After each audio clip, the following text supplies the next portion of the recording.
Well, ladies and gentlemen, boys and girls, everybody from all around the world, hello, welcome to another episode of The Welch Report with me, your host, Jean-Luc Welch. Let's make some noise. Everybody, clap it up, get excited. We're here, we're back, we're live, and we're all geared up to talk about the weekend's action on this Tuesday afternoon, starting off our scheduled show week, strong with a whole abundance of contents, debates, discussions, and outright reactions to all the things happening in the sports world and beyond. Like with Varges knocking out Varges to become the new WBA bantamweight champion of the world in a dominant KO performance to stamp his claim in the new weight class of 118 pounds in his first fight at a new division. We're going to react to the fight. We're going to react to what went down. We're going to react to the KO and outright what this means to send a message to the ultimate big kahuna of competition that is Noah Inoue, which everybody is still looking for the monster to come out and try to play and take out the man that is one of the smoothest operators in the game in Bam Rodriguez. Does Bam have what it takes after this performance to answer the questions needed to say he has what it takes to take on the myth in Inoue? Also, with that being said, we got more stuff evolving around the boxing world, like with potentially some more stuff with Keyshawn Davis and Devin Haney. And as you know, we cover the NBA on this show also. We're a multifaceted environment as we are here on the Welch Report, and we can now cover that the Knicks are officially NBA champions. My gosh, I lived to see today that the Knicks became world champions. I thought it would never happen. We're going to get into the game. We're going to get to what it means for the NBA, what it means for the sports ethos as a whole, and my goodness, my reactions to everything involving the Knicks finally becoming a titleist and getting their banners raised for the whole of the NBA and the whole of the sports world to see it with us. Oh, I'm telling you, it's insane to discuss. It's insane to think about. We're living in crazy times, and we're going to talk about it all with you on this show. If you haven't done it also, if you haven't done so already, go ahead and subscribe to the channel and be a part of our empire. That's right, be a part of our community. Join the hottest show in all of the globe right here on YouTube and on every podcasting platform imaginable. Please be sure to rate us 5 stars wherever you listen to podcasts. You can catch us here on Apple, Spotify, you name it, we are there, I promise you.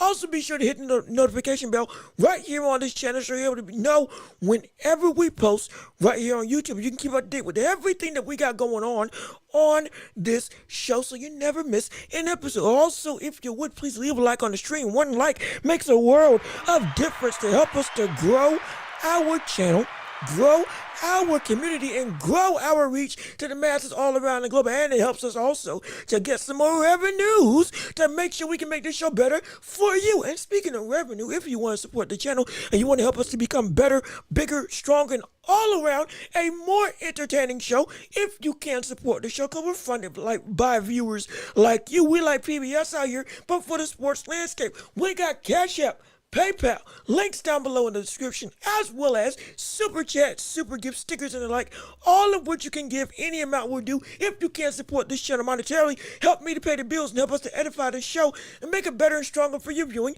and listening pleasure. And please do the most important thing, if you haven't already, which is to go through and share the show with everybody that you know, so we can keep on building up this empire together and growing this show oh so strong and turning us into, or living up to the moniker of the hottest show in all of the globe. We want to hear your chats and responses in the chat box down below wherever you're listening. If you can, put your questions, comments, and all of your debates into the chat, and we can read them off and have your voice be heard for the masses all around the globe. Like with Mr. Miyagi, how you doing? Good to see you. Salute to you, and we thank you so much for tuning in onto our show. It's been great having you all here throughout the year, and now that we're in the summertime, stuff is heating up with a whole bunch of discussion and a whole bunch of topics that we got to delve into. So without further ado, we got boxing to delve into, we got sports to cover, and at the end of the show, we're going to have the Knicks that we're going to be discussing. So ladies and gentlemen, it's time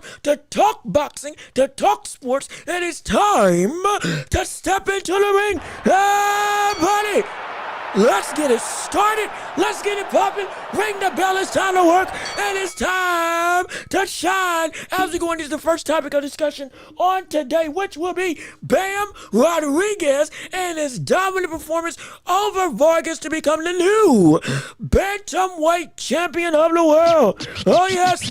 It's here. It's official, and we cannot deny it. This man has now conquered, I believe this is what, his third or fourth weight class in the world of boxing, and he ain't done just yet. Oh, he's got some room to grow. He's got some more ground to cover. He's got some more titles that he wants to dive into, but we're going to get into that later. The biggest thing about what we need to know right now is that we got to see Bam Rodriguez absolutely decimate. I mean destroy. I mean put belt to butt against the likes of Varges and answer the question, does he have power? Can he take punches? Is he still able to be the Bam that we've seen at 115? And he said yes to all of those situations. Oh, yes, he did. Oh, yeah, without a doubt. This man proved everybody that you better not question me again when it comes to my ability to translate my talents up to whatever division I feel like I want to be at. Because this man shined, and he was sublime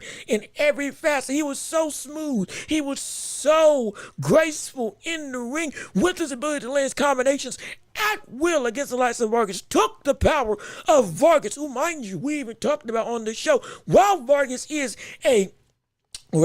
was a champion, he was somebody that he may not have been nearly as skilled, but he had a pop that could give Bam some potential trouble. Not only did Bam take it well, he gave it back double portioned against the likes of Varges. And I mean, the angle still looked so crisp and clean and sublime, not to mention the fact that of everything with Varges having his head up so high and being a very stiff type of fighter, was not able to follow really the movement, the elegance, the footwork, and the off-angle punching that Bam was landing on all night long. And he just continuously rolled and rolled and rolled into a bigger, more destructive display every single round, up until ultimately we got to see this man, I mean, land a Pacquiao-esque combination on the head of Varges and caught that brother clean. He think he knocked him down twice, I believe, but in round 6,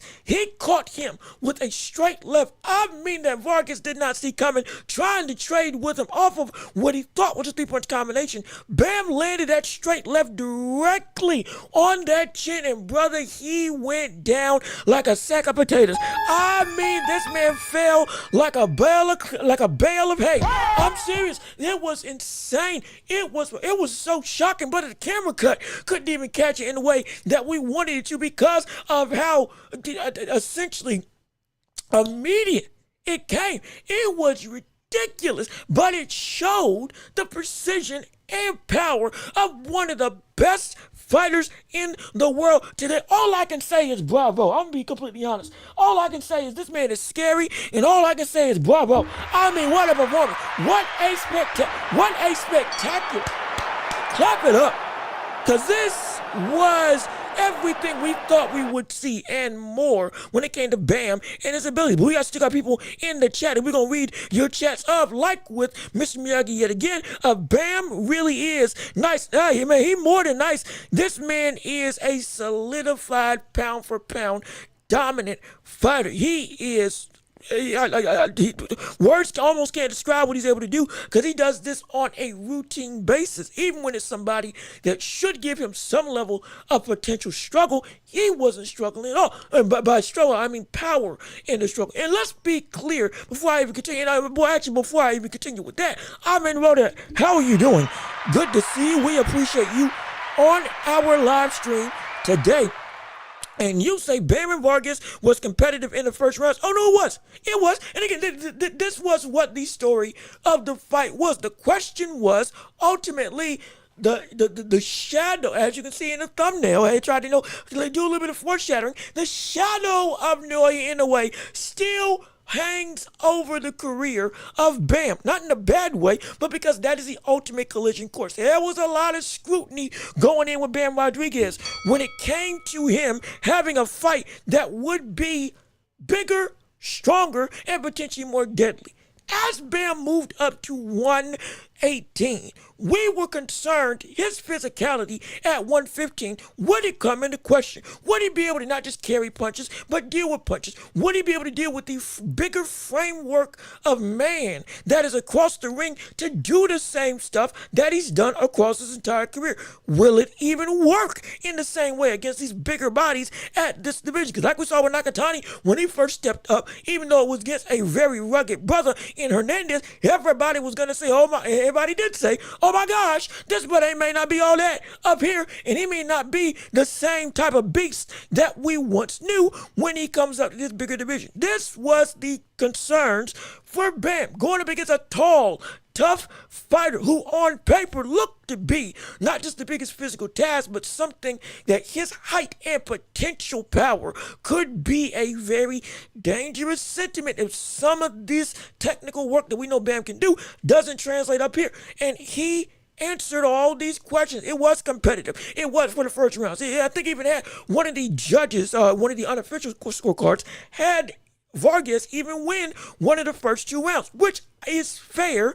I understand. The trick was, once you do see the openings, once you do see the chinks in the armor, how are you able to capitalize? When you see that he's too high with his chin in the air, when you see that his tracking ability is a lot slower than what it needs to be able to deal with not just your volume, but your angles, how are you going to expose that? Can you expose it at all? And after those first couple rounds, he passed that test without a doubt. It wasn't a concern. And be clear, even beyond just the physicality on Vargas' end, Bam showed, hey man, I'm not as small as what was perceived to be as I'm now moving up in weight.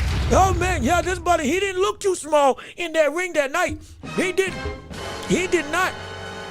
He did not. Maybe it was just the camera angle. But what I was watching in that fight, I did not think Bam was that much of a size leveling fighter in this fight when I saw Vargas going up against him, at least initially in the weigh-in. Now in the ring, though, either that brother is just taller than I realized, or he is indeed bigger than I ever expected as a boxer. Because this man really did not look like a really robust change in the physical presence of both in the ring. If anything, it felt like Vargas, yes, he was the taller man, but Bam was fighting and looking like the bigger man on the night, and it was the same story that we had seen before. Sidestep uppercut to land on Vargas up the middle. The body and head combinations to set up stuff. Everything that Bam throws is to set up a bigger level of danger. He can do one-hitter quitters. He can just straight up land with that straight right and put your lights up, but he can also go through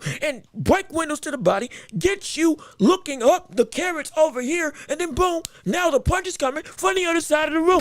It is sublime, his manner of thinking. And there are people that say that this fight was not that impressive. I'm going to put that to bed right now because it was impressive. Why? This was exactly the type of performance I expected it to be. Many people, for some reason, are saying that this wasn't really all that great. To me, I don't understand that. But if you feel that way, I would like to hear it in the chat. In fact, I think we even got some people in the chat right now that are even talking about this in their opinions. Like with Amin Aroda, Bam would struggle at 118 with other champions. They are more durable than Vargas. That may be true. I don't think the durability, though, was my biggest concern as to will he be able to continue to decimate, destroy, and do all this stuff that he normally does against people that have better chins than Vargas. I know that question is going to come and it's going to be answered accordingly, but I don't think it's going to be a problem. And like you say, it might take Bam to deep waters. I don't think that's going to be an issue for Bam. I think that's the concern for the others in the ring with Bam, even at 118. If you want to say that Takuma Inoue might be is going to be the guy that, he might be able to take him out even before his brother. Okay, perfectly fine. It is how you feel. I'm saying that even as the fight gets longer in the ring, that for me bodes worse for their opponents. Because notice, this was not even halfway through the fight. Or excuse me, this was the halfway round in the fight, round 6 to round 7. And by round 6, he had Varges in absolute fits. He had that man all which way. There was no way that this fight wasn't going to end in the KO with the way that he was picking apart the likes of Vargas. Bam, if it does go deeper into the fight, he gets better and his stuff works even more. Look at Kafu. He walked down Kafu. That fight went to round 10, and ultimately you saw him picking apart the pieces that Kafu was trying to use in the ring to ultimately get him to get a knockout. He's done this against everybody that he's been up against for short or early. As long as this fight goes on, there's never a point where he won't figure it out. At this point in time in his career, if anything, it's more detrimental if you let it go on longer, and if you can't try to end the fight quicker, because he's able to then even have a fuller, complete game plan. Okay, I can hit you all these other different types of ways. It's just a matter of where do I want to go? How do I want to do this? What vein do I want to try to accommodate to go and make this performance what I feel is necessary? But every round he sees and every round that he fights against people, he goes and more suffocates the opposition. I don't think he's going to struggle here at 118, especially after this performance. This was a win that was a good win. This was a win that was, if you were as good as you were supposed to be, you were supposed to win. Doesn't mean this was an easy fight. This was a champion, a legitimate champion that has some legitimate power. But you had the tools to beat him. Now that you beat him, okay, not only do we know your level, but the truth about what you've been has stayed consistent. So now we know everybody else up here is indeed a viable threat against you. Or rather, excuse me, is a viable threat with you in the ring, in the framework of you are the danger for everybody else here. He's like when Nakatani went into 118. And he wasn't the danger for 118. And everybody was saying, oh my gosh, here we go. He's here now. This was his arriving moment. I'm not saying this was the best win in the division. I am saying this is validated. Okay, if he can do this like I think he should do it, he's going to be just fine up here. Now I think he's going to be just fine up here, at least in my opinion. At least in my opinion. Because right now, he is deserving to be seen where he is as a dominant fighter in the world of 118 right now. In fact, if we even go over through to the rankings of the boxing world as we look at the Ring Magazine's current pound for pound for this division, we got Bam currently ranked right now, I believe, at number 3 in the world, if I'm not mistaken. If I'm not mistaken, we have Bam right now ranked as number 3 in the world, against everybody else at 118, only under, I believe, the likes of Takuma and who's the other one? Yeah, Takuma Inoue and Saya Sasumi. So this feels about right. I mean, unless I'm wrong, being one of the 4 champions in boxing currently right now, and I'll even change the thing over to picture-in-picture, let you see what the rankings are as we transition over. You can see right now, Bam, ranked number 3 in the world, be after this win. Saya Sasumi, Takuma Inoue, Ben Rodriguez, and Christian Maidana. And the next fight that he wants to have, crazy enough, is, I believe, against Christian Maidana. If I can go through, because I think I have it saved right here, what Ben wants to do next, and that actually goes and translates into the next phase of our topic of discussion, which is where is Boots going to go next in his position in boxing. He is going to go through, again, as we're translating on, you can see as the next topic, where is Bam going to go now after this win? Well, he's already said that he's vacating the belts at 115 at junior bantamweight, and he's fighting, or wants to fight, like Christian Maidana at 118. As you can see right here, as I'm just trying to make sure I pull it up correctly. There you go. This is for the ring themselves. He's trying to go after the brother who, mind you, previously had an upset against what's his name? What was it? Golden Child, Golden Boy, who was at one point in time ranked, I think, top 10, top 5 in the world before Maidana went and knocked him out. If I believe I saw that fight when we were on live stream for one of these. I can't remember which one it was, but either way, Ben Rodriguez is eyeing about Per the words of Mike Carpenter himself, Ben Rodriguez is eyeing a unification bout with the WBO bantamweight champion Christian Medina. Bam's trainer Robert Garcia tells Ring Magazine's Mike Carpenter. Garcia says they want one more fight at 118 before moving up to 122. So that seems to be what is on the docket for the next steps in Bam's career. Going up against a real dangerous brother in Christian Medina, who, if you want to say that Varges was quote unquote easy, he wasn't easy. But if you want to say that that wasn't the best truth of a test for Bam, fine. I disagree. But this, if he beats Medina, I don't think there should be any of the gripes as to what his position of dominance is in the world of boxing. Facing number 4 ranked boxer in the world and one of the 4 belt holders, or as one of the 4 best in the world at 118, and one of the 4 belt holders up here at 118, in line for potential undisputed status if he chooses to go that route. But again, most likely it's going to be he goes, he fights, he moves, gets this fight, and if he wins afterwards, then we get Noya Inoue at 122. And be clear, Inoue's even put out on his own social media that he is eyeing these moves of Bam very closely, because he's even put out posters on his own saying that he's essentially teasing that Bam and Inoue, I'm looking at what you're doing, because we got ourselves a potential big fight that we want to see, that we have on the table, that we have in not just the immediate mind's eye.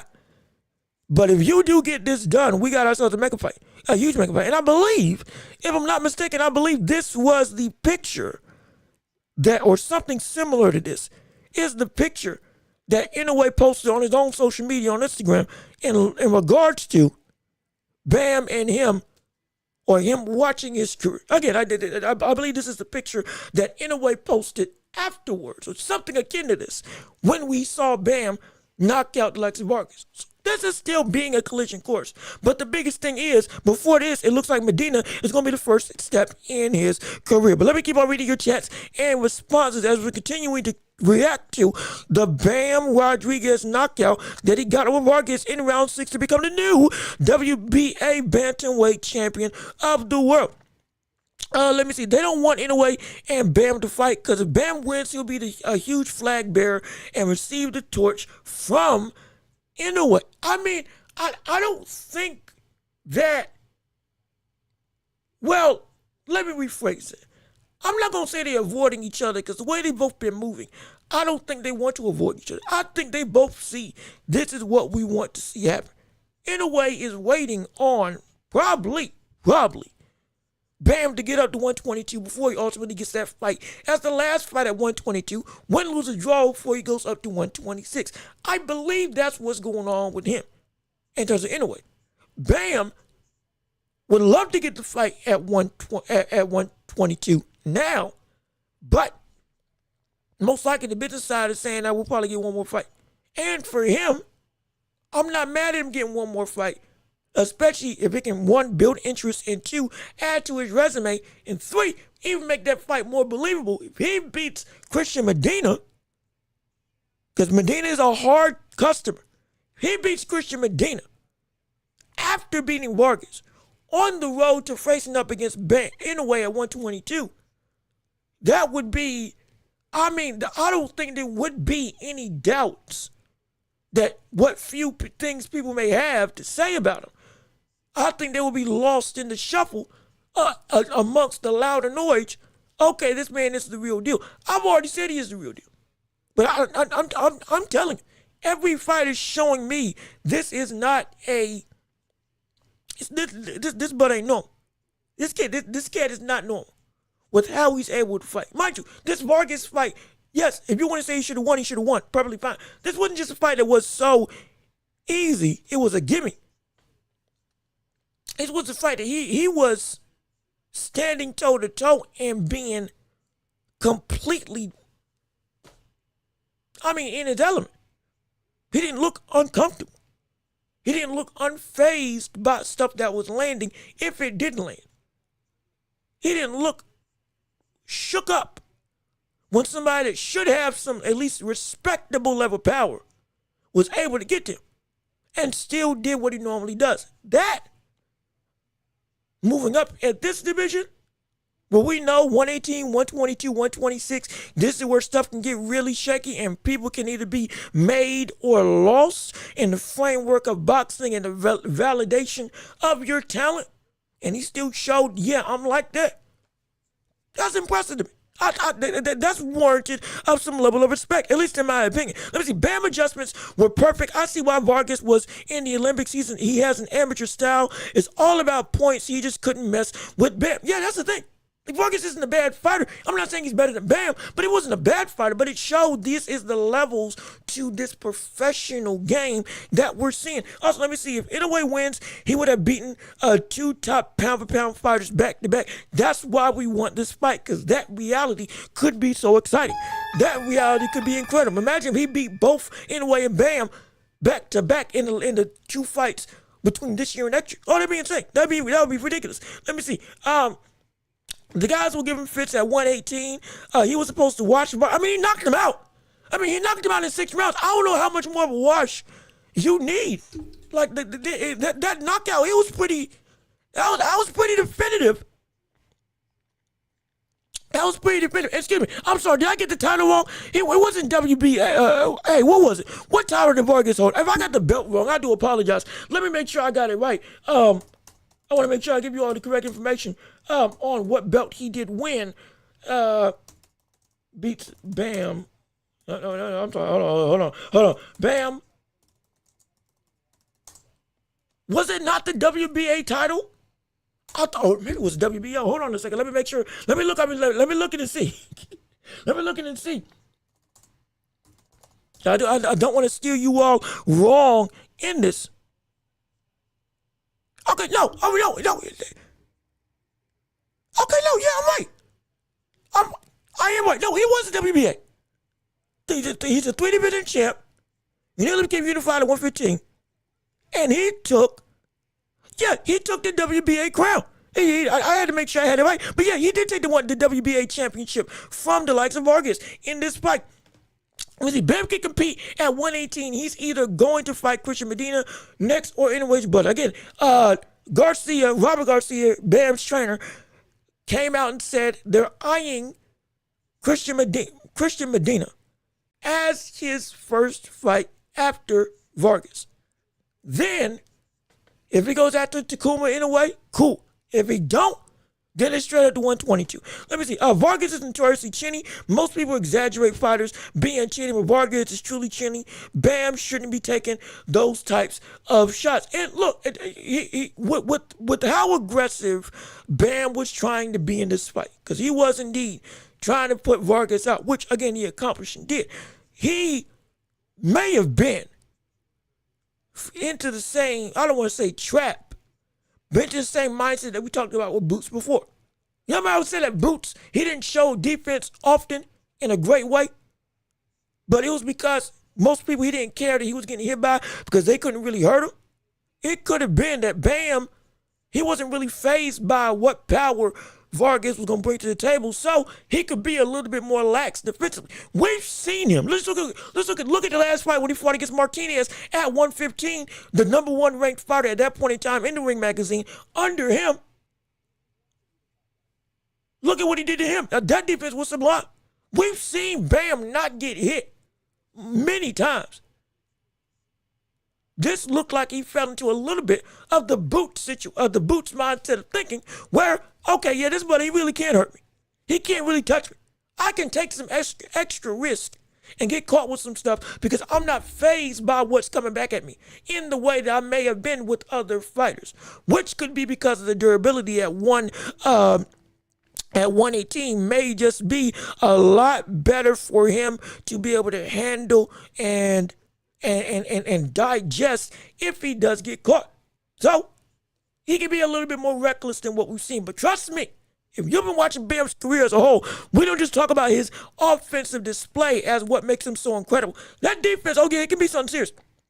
That defense can be something, and has been something that can be sublime. Let me see, I'm looking forward to see Bam against Medina But the way Eddie was pushing the fight versus Inoue as next is diabolical. I mean, yeah, he wanted it, and he was pushing hard for it.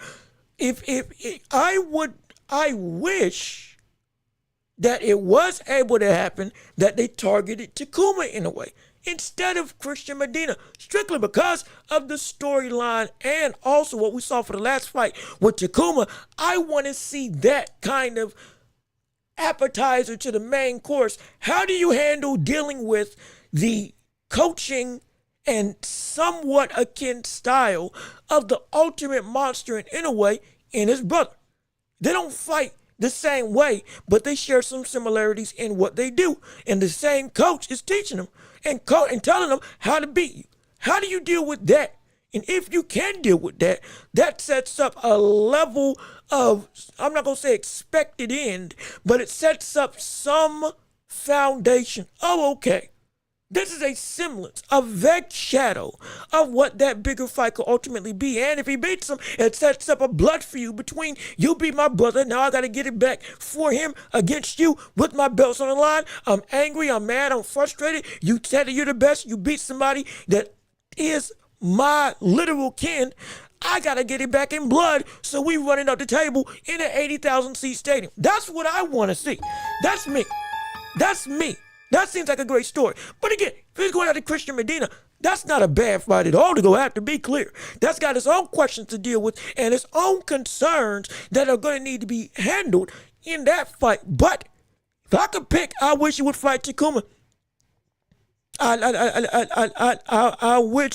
I wish you could fight Takuma. Let me see. Jitterbug, how you doing? Good to see you. We appreciate you on our live stream. Thank you for tuning in. Thank you for showing up. We appreciate you right here on the Welch Report. If you haven't already, please go ahead and leave a like on the video. We got 11 people in the chat. Let's get 11 likes on the stream, and it'll cause more people to jump in, add to the conversation, add to the fire of this show, and add to all of the hot takes, debates, and discussions, and just the straight up vibes that we can bring to the table. But let me see what you got to say, Jitterbug. I don't know. I don't think Bam's team wants Naoya. If they wanted to acclimate, they would go to 122 for a fight and not another 118 guy. So here's the thing.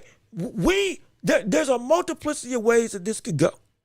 One, I'm never upset at going after another belt. I've said that routine. Two, when it comes to Bam himself as a fighter, he has been adamant he does want Bam. This could be a move to prepare for the monster. Oh, excuse me. I'm sorry. I said that incorrectly. Bam wants Inoue. Garcia may be moving Bam in this way to set him up for that fight with Inoue. We even said Nakatani has wanted that fight with Inoue before they ultimately happened in Japan. However, he went and took about 2 fights since he said that. In fact, I think he took like 3 fights since they shook hands publicly at like a Japanese summit where they were both saying, we want to fight each other. And they both agreed, yeah, we're going to fight. But it was about 3 fights up until we finally got that. And once he moved up, and then moved up again. This isn't a, we don't want that smoke type situation. I guarantee. In my skeptical opinion, because again, like I said, I'm not in the mind of Bam. I think Garcia is moving him through this to give him rungs on the ladder to prepare him for not just a slow build up to properly get his body right for the likes of 122, but also to put him against opponents that can give him elements of what Bam will have to deal with if he goes up against Inoue. For Varges with the height, dealing with how to handle distance and range, and once you close it, how to deal with inside the pocket. When it comes to Medina, outright absurd level of power and sharpness, especially in his hooks that he can throw. That if you do skimp out on danger and you do take hits like you were against the likes of Vargas, yeah, you're gonna be in a world of trouble. Because I'm telling you right now, I'll even be the first to say there is some stuff that Bam got caught with. That if he got caught with that against the likes of Inoue, oh, he's going to sleep. I'll be the first to say that. Trust me. I'm not against that at all. I'm not against saying that at all. Because it's true. There is some stuff that he got caught with against Vargas that if he got caught with against Inoue or against Christian Medina, guess what? He's going to be hurt. He's going to be hurt. I get he got knocked down against the likes of Juan Francisco Estrada. I understand that, but this would not be an Estrada level puncher. These some bomb makers up here at 118 and subsequently at 122 with Inoue. And Medina is gonna be a bully. If you get landed, if some of those same shots that Vargas got clean through Bam, land on Bam, Bam's gonna be in some trouble. But if Bam does not face that test now and fix that stuff now, by the time he gets to 118 and gets back to the roots of defense that we had seen before, he's going to be worse for wear. It would be wise to get him prepped for that moment, which I think Medina, who holds the title, is highly ranked, and answers those dilemmas that Bam will be put in, he is the perfect opponent to make that happen. At least to me. Again, at least to me. But I would love to hear your thoughts and opinions. Good gosh, we got a lot of people in the chat. I'm going to have to skip around and go and try to read everybody's responses because we got so many great chats, and this is insane. Good night. I knew Bam had fans. I didn't think it was like this. This is perfect. I love this. Big Clip, I love it. I love it. I'm glad that all of y'all are here. But let me keep on reading you all's chats. I want to make sure I don't miss anybody. So I'm going to have to skip around, though, to see how much I can. I'm gonna read these off actually quick. I was surprised Vargas didn't start sitting down on his shots when he kept Bam on the ropes. You know what? I was too, but it also could be he didn't want to throw in those situations because of the potential counters that we were seeing Bam able to land with that 2 to 3 punch combination he was getting through the guard of Vargas, and specifically in trade. That might have been a dissuading factor. To be honest, the holes Vargas exploited was already there, but he got away with it because the opponent he faced didn't have power. Even Vargas doesn't have power. The 122 guys will hit much harder. Now that I can attend. Now I think Vargas had respectable power, but no, at 122, yeah, it is going to be a danger. Bam adjusted. Vargas couldn't keep up on what he was doing. That is true. His game plan was sound, but he didn't put his all when he was ripping to the body. Yeah. Oh, that's good. That's actually a really good pickup. That is true. Let's see. Medina will give him a nightmare. Yep. Yeah.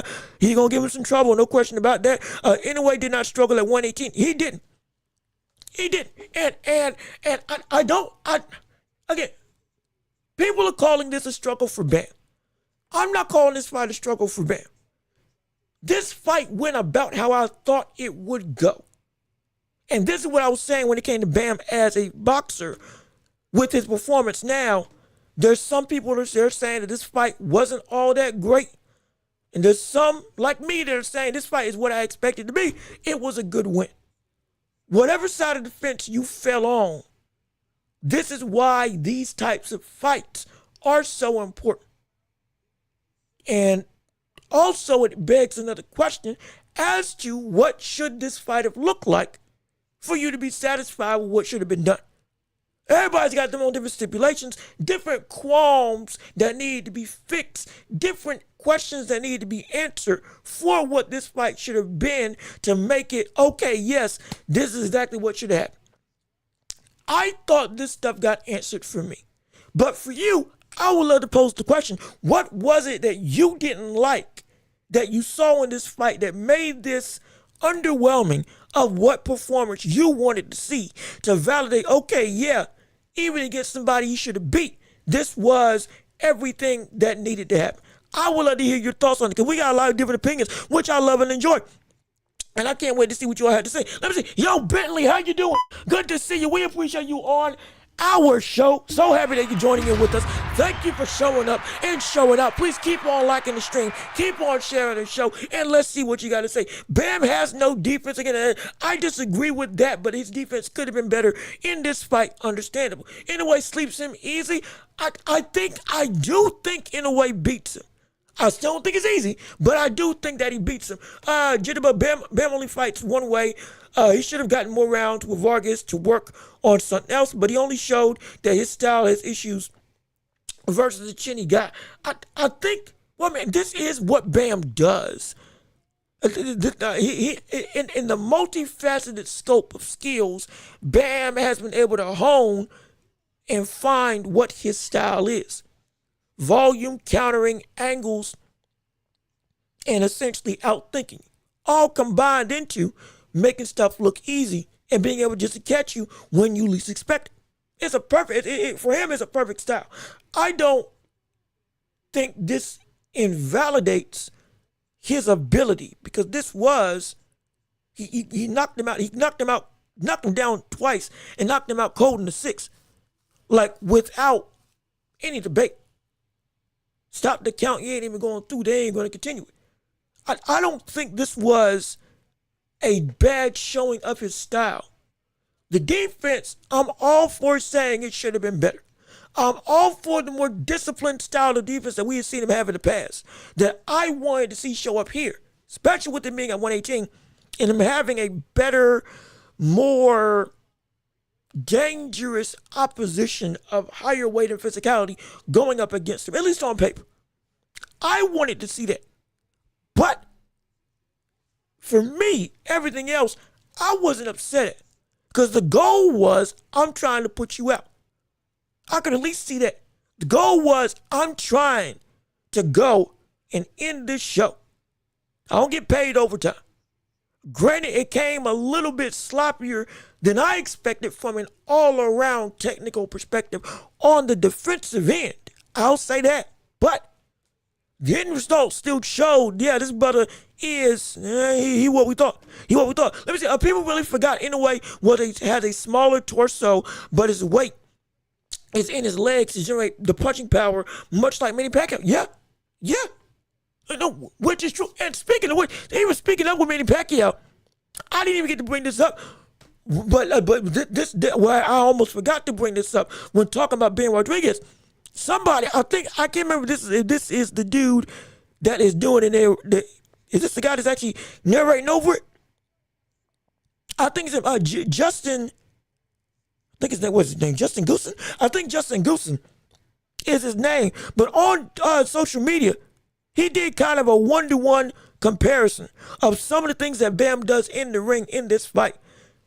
And it did draw some comparisons to another legendary boxer in Manny Pacquiao. Yes, we're talking about Inoue and his legs and power, but some of the offensive work that we're seeing Bam do is akin to one of the greatest boxers of all time in the sense of what he tries to delve into in the ring on the offensive end. I'll show you right now, and I'll let him put it into words because he can do it better than me when it came to showing some very interesting parallels in Bam's offensive ability when it comes to him fighting against not just taller caliber opponents, but in this fight specifically, using some of his Pacquiao-esque, influences to make this fight turn into his favor. But I'll let him play it for you right here. I'll play it for you right here so you can see exactly what I'm talking about. This ain't my content, but this is good content that I think you all will enjoy and will give you a good sense of exactly what type of fighter we're dealing with in terms of Bam Rodriguez. All right, Bam Rodriguez looked great against Varges, but he kind of took a page out of Manny Pacquiao's playbook, and you'll see a few more angles of what I'm talking about right here. But it's really going to be that left hand down to the body and this four-punch combination, right hook up top, finish with that straight left hand. Boom, up top, down goes Vargas. Right here, it's going to be the right hook out of the both of them. Left to the body, right hook up top. On the bottom, down goes Cotto. Will Ferrell in the crowd, he was loving it. And Bam might have been watching on tape and loving it too, because he was using, changing levels a ton in this fight. He was timing Vargas right here. He times that jab, loops around with that short loop in left hand. And then, of course, he was getting angles throughout the whole fight. Right here, changing levels while getting an angle. And then this is what you'll see one more time, timing that loop in left hand. But this time he times it over the right hand coming out of Vargas. That's what allows that perfect opening, gets that space. And Bam loops around, doesn't miss it, gets those knuckles into it. Down goes Vargas for the first time. Bam continuing to get those angles right here. He's using that jab so he could get the perfect distance for that four-punch combo you saw at the beginning. Boom, there's that straight left hand behind the right hook. Left to the body, right hook up top, left upstairs. When I saw it, I was just like, yeah, that's Manny Pacquiao style right there. Bam looked great. Once again, 6 stoppage, victory in a row.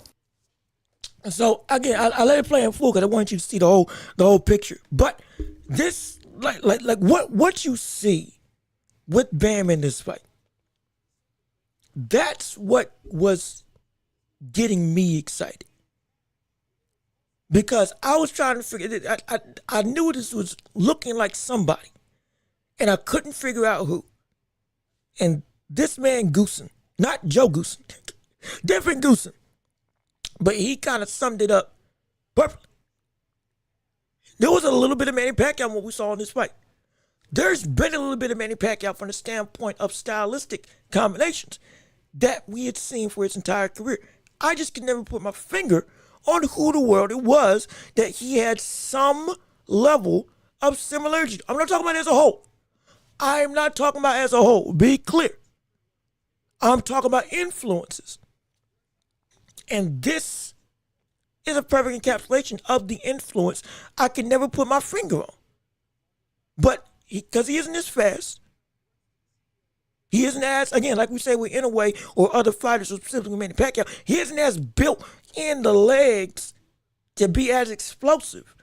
But his fluidity, coupled with this same sentiment of wanting to be active with his hands, equates to some level of the same success. Now, I'm not saying, no, I get it. Those other highlights that he showed with Pacquiao against Miguel Cotto, Tony Margarito, I'm not calling Vargas that. Be clear. Not calling Vargas any of them. But I'm saying this is the type of stuff that when I see Bam, now I get really excited. Because those are the types of elements taking from those types of greats that you're going to need if you want to ultimately beat the likes of Inoue, or anybody else for that matter, that is on that elite caliber, like with Inoue. Even Nakatani otherwise. But this, when it comes to him and Bam and Pacquiao, that's the stylistic influence. That's the stylistic influence that I didn't see it, but dang it, it's there. It is there. I can't deny that. And it showed up in this fight. But let me keep on reading your thoughts and opinions. A wise man, how you doing? Good to see you. We appreciate you on our live stream today. Bam is a great finisher. He kind of reminds me of Crawford with the way he adapts to what you're doing. And once he figures you out, he will get rid of you. Again, another dubbing to the pot of taking from the greats. This is true. This is true. And be clear, this ain't glaze.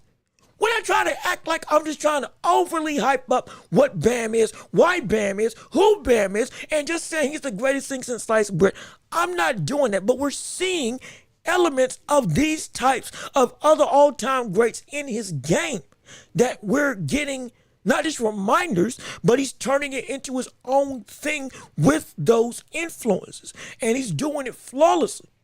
That's why, you saw on the unofficial scorecard, it was 2-2 at the time that those highlights were going on. But notice that was with round 5. That was with round 5, just about. That you saw those highlights of what they were showing with Bam. That was a 1-round turnaround for round 4, when it was just starting to, okay, I'm getting some momentum. Then round 6, boom, I put him out clean. It's not just about, it took you a minute to figure you out. It's the fact that once he did, it was a complete, overwhelming tsunami at the drop of a dime. That's what makes this so spectacular. Bam isn't just able to adapt and move.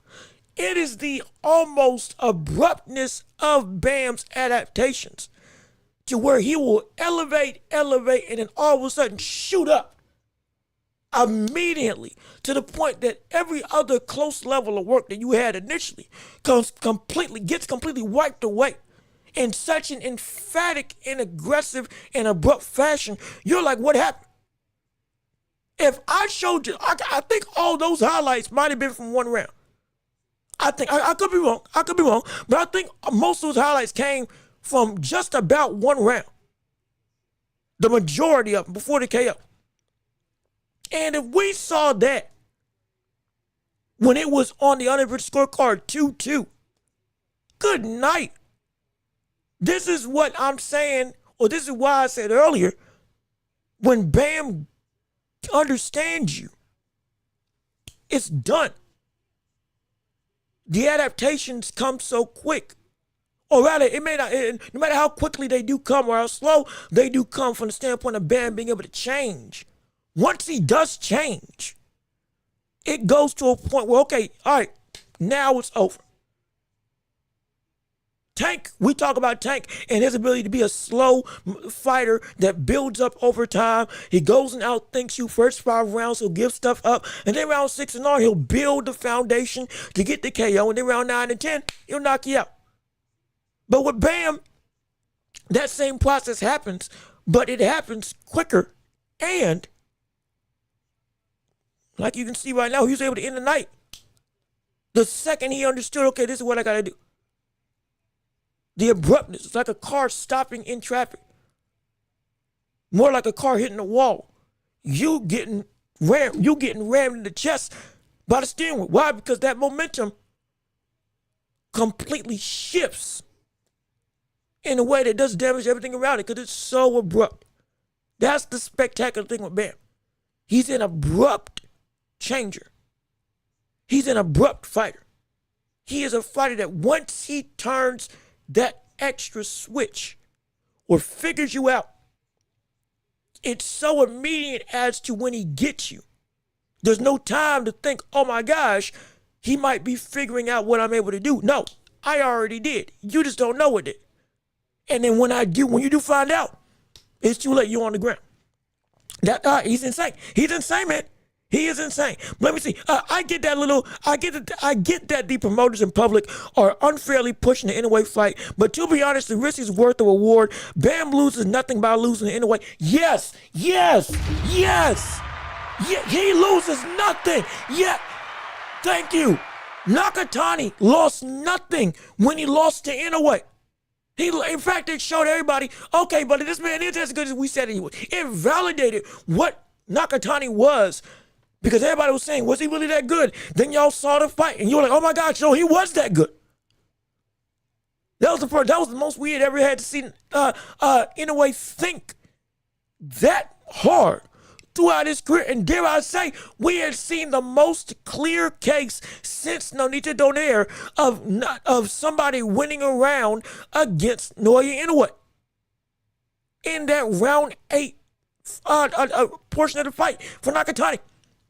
It validated everything about Nakatani. It was special. Bam fighting Inoue is the best thing for Bam. Not because I'm trying to rush it, but because it is exactly what can and should happen within now and a year from now. 2026, 2027. Bam's earned the position. He's gotten himself the respect. He has fought and achieved a level of greatness that has made him amongst the 3 best in the whole of 122, 118, and 115. He's been able to be amongst the 3 kaijus of that whole sect of divisions with Nakatani and Inoue. And he is now in position and talked about for months now as the only person since Nakatani that we can see that can have a real shot at stopping the monster, even though he's coming up in weight. If he loses that fight, I don't think he loses anything. Because right now, he's the only person everybody's giving a good chance. Outside of 126, he can beat him. And it's deserved. And everybody wants it. So if he does get the chance to take it, I hope he does. After Christian Medina, after Takuma Inoue, I don't care what it happens. Within the next year or 2, we should have that fight because it is worth not just the risk, but the risk and reward, it is equal. You win, you become the best in the world. You lose, guess what? You're still most likely the 2nd best or 3rd best boxer in the world. Because you lost to who? Inoue. Nakatani didn't lose nothing but 1 spot, 2 spots after losing to Inoue, especially after that performance. It ain't gonna hurt you to take that chance. It ain't. And we're in position. It doesn't happen often. But where everything lines up that for Bam to get this fight, what do you think he can win? What do you think he can lose? It is worth the risk. It's worth it. I'm telling you, it is worth it. You're absolutely right. It is worth the risk. No question about it. Let me see. Robert wouldn't do this to do that to his fighter. He has him preparing him for Inoue. Yep, I think so too. Let me see. Inoue's name shouldn't be in Robert and Bam's mouth in every interview. What I mean, Nakatani's name was, and Keyshawn Davis shouldn't have had no business calling out Devin Haney when he wasn't even when he didn't even have a title at 140 yet. But he called him out. Tank put out a hit list 2 times, and yet he has now no business talking about anybody. He's been the lowest achiever of everybody right now that he's called out. With Tevin, with Teofimo Lopez, with Devin Haney, with Shakur Stevenson, with even Keyshawn Davis, if you want to put him there. If we want to go that route,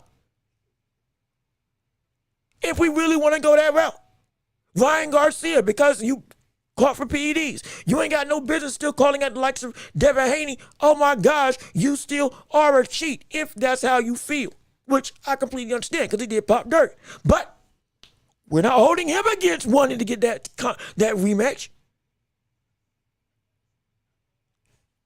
This is not just a part of boxing, but for Bam, it's earned and deserved. Terrence Crawford, he should have been calling out the likes of Canelo, should he have? At 168, when he just won a struggling fight at 154 against a good fighter, but a fighter that tested him to the brink in the fight with Idris Majimov. But we weren't saying that shouldn't happen. Well, excuse me, we were saying that's preposterous. We weren't saying he was out of his mind to say, oh my gosh, I can't believe he really believes he can beat Canelo. But it's Terrence Crawford. Of course he's going to say that. And guess what? When it got announced, everybody's like, oh my gosh, maybe it's possible. The call-outs are a fact of life. It's a part of the thing. And who else do you want anyway to fight? Under the banner of 122. This is the only man that he's staying. He has essentially alluded in every possible way. This is the only man I'm staying here for. Bam is the only brother I'm staying here for at 122. That's it. I beat everybody. I beat Nakatani. I beat Tapales. I beat Akhmadali. I beat Louis Neary. I think at 118, Paul Butler. I beat Nonito Donaire twice. I became undisputed. I became undisputed again. I became lineal. I became ring.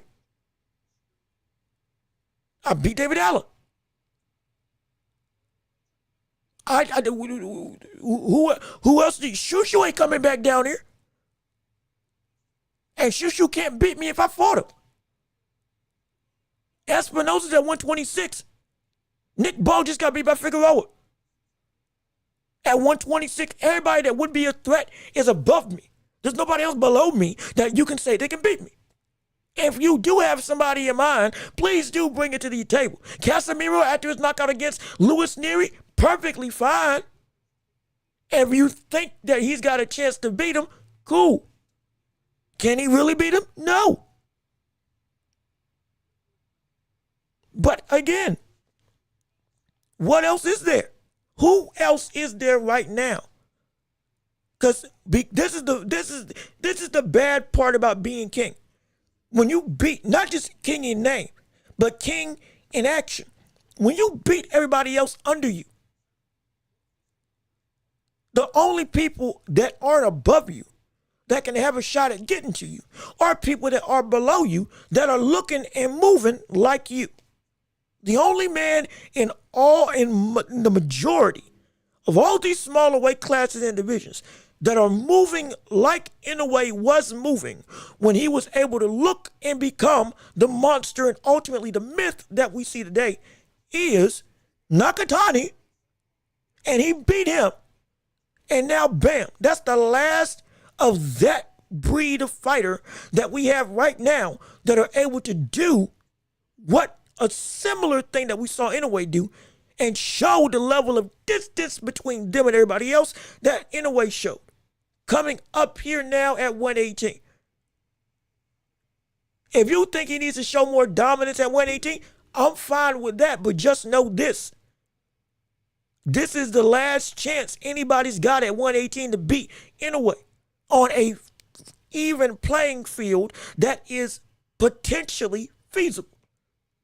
Any other fight that Inoue potentially loses from this point on would not just be an upset. It would be a potential Buster Douglas level upset because everybody that was even contending that isn't Bam or Nakatani, he wiped off the face of the map already.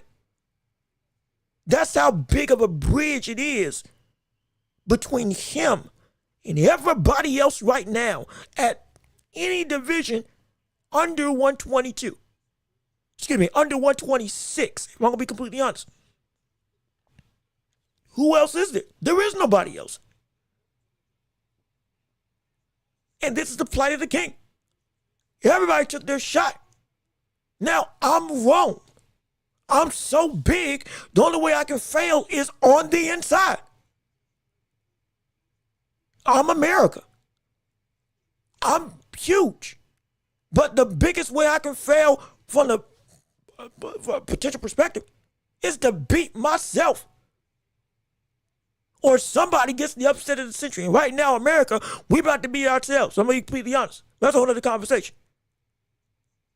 But the whole of the thing is, Bam is not just the last samurai in this whole saga of who reigned supreme. He's the only samurai left that even has a shot to somewhat even the playing field of the idea there's somebody that isn't at 126 that can stop this man. Without him, I don't see anybody else. For me, I don't see anybody else. If there is somebody else, please tell me. I can't see him. I can't see him. I just cannot see him. But let me see. Yo, American boxing so trash. You got 126 calling out smaller in a way, then calling out 130, then calling out at 130 like Foster or Raymond. I mean, look, O'Shaquie Foster calling out Shakur. He wants that smoke. Right? I would love to see O'Shaquie Foster versus Marion Everett, or O'Shaquie Foster versus, hypothetically, Lomachenko. That's a potential fight that could happen if Lomachenko goes and fights at 130 or 135. He's already talked about fighting Suarez, I believe, at 130, but I would love to see that dichotomy. But America ain't all bad. We do got people that doing smoke. Abdullah Mason, great American fighter right now. Benavidez, the Mexican-American, but he is still claims America. Fighting out of Phoenix, Arizona. I think he was actually born in Phoenix, Arizona, actually. But family is of that Hispanic descent. But he's repped Mexico all this time. And he's from the States. You can't question what he's been doing.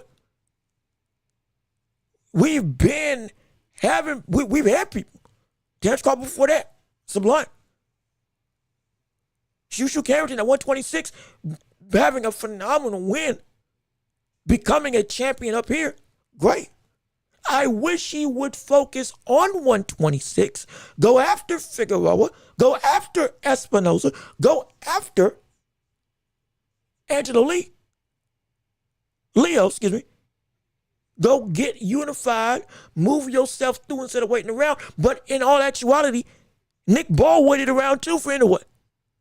Up until he got knocked out by Figueroa. It wasn't just Shushu. It's been across the board. People have been complaining on this channel. 126 has been stagnant. Why? Because everybody's waiting on Inoue. Espinoza is right there to fight. Nobody wants to take on that competition. I think Angelo Leo has been also a champion. Where the word is his fights? Shushu Carrington, he's got the name and the position would be in New York City, especially now with New York at hotbed of a conglomerate as it's turning into within the last 3 days. It's always been big. But I'm talking about with the Knicks winning. My gosh, everybody repping NYC is completely on the tens, and as they should be. He got motion. If I'm not mistaken, he's also a ring ambassador. He could go and get this call out Espinosa or any of the other champions if he so chose. Brandon Figueroa just beat Nick Ball. Sure, he just got there, but I don't want to see him waste time by also waiting around when he's the second biggest fighter of the second champions. Let him fight Espinosa also and see what that garners. But we got to get something shaking. It ain't just Americans been waiting around. Tank been a problem, absolutely, but Tank ain't the only person. Shoot, you ain't got to like what he's doing, but he ain't the only person. It's across the board. It's been across the board. I don't like it, but it's an across the board issue. Let me see. A wise man. I think Bam should fight one more fight, if not two, at 118 or 122 before moving, or excuse me, before Inoue. And if he looks spectacular doing it, then they can't say he's not ready. That's a good sentiment. That's a good sentiment. And I think we somewhat said that earlier. But yeah, I understand that. I understand it. Because you want to not just build up the fight, but make sure you fix issues and give the people an unwavering confidence. We know what you are now. And we know that you're ready. And now, especially if it's something spectacular, another KO like this against a boxer that is better than Varges. Yeah. Oh, that would do wonders. That would do wonders. You're absolutely right about that. I mean, it's not even about Bam. It's not even about if Bam is ready or not. It's about, does Inoue wait for him to acclimate, or he leaves and Bam misses the chance forever? If Inoue loses his next fight, then what? Well, see, that's the question. I don't think, at this point in time, I don't think Inoue has made a decision on what he's going to do just yet. He said give him a couple months to rest. After the fight, he said in an interview, he's been teasing. I'm going to find it. I'm going to find this thing because I know it's here. I know it's here. I know it's here. But though he hasn't said anything publicly, I am almost certain that he is waiting. Here it is. I knew it. I knew it was here at some point. He is waiting on Inoue. I do want to try to make that as clear as possible. He is waiting on Bam to fight at 122 because on his own social media, this is what I was trying to find.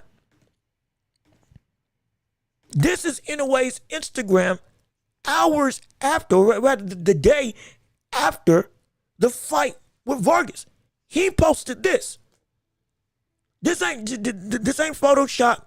This ain't something that's just put together by some fans. This was actually from Inoue's own Instagram account. He posted him and Bam coming soon. He is able to wait around because, not just because of this picture, not just because of what he said over the course of his career of recent, but also there's the other half of the story that takes place earlier in this whole conversation piece. Inoue had said 126 is his last stop. After 126, his career's over. Once he gets to 126, that is the beginning of the end. He said that publicly, multiple occasions. So because of that, he is not going to move up until, okay, there is no other choice. We got to start the countdown. This is Inoue's words. So because of that, and because of the evidence like this, and like what he's done on other situations of talking about this specific fight, I am aptly confident we're going to get this. We're going to get this fight. I am so sure Inoue is waiting around for this fight with Bam. This is the only fight he's teased. This is the only fight he's discussed. This is the only fight he's even said, he's alluded to willing to wait for outside of Nakatani. So I don't think Inoue does leave unless it goes, we're getting into almost 2028 and you aren't doing anything. Okay, I gotta move. If I lose, I lose. And even if he does lose, guess what? This fight would still be a huge fight. And if he loses, it will be against somebody that, like an Espinoza, most likely after fighting at 126. Okay. Which, and most people have said, if Inoue loses, it's probably going to be because he moved up and the size got to him. But outside of that, win, lose, or draw, the fight would still be big regardless. However, I don't even think we have to wait for a loss to happen because he is most likely going to wait around for this fight right here. And remember, Turki Al-Sheikh had also already said he wants this fight in an 80,000 seat baseball stadium in Tokyo, Japan at the start of 2027. Inoue, after fighting 4 times last year, probably won't fight more than twice this year. Especially after Nakatani, he probably won't fight for the rest of this year, per his own words, because of him fighting so much last year. Training can't fight, training can't fight, training can't fight. He said himself his body went through the ringer because of that schedule. So he most likely is going to sit, and he deserves to because of what he's already done for the course of his career, waiting on Bam to answer the call.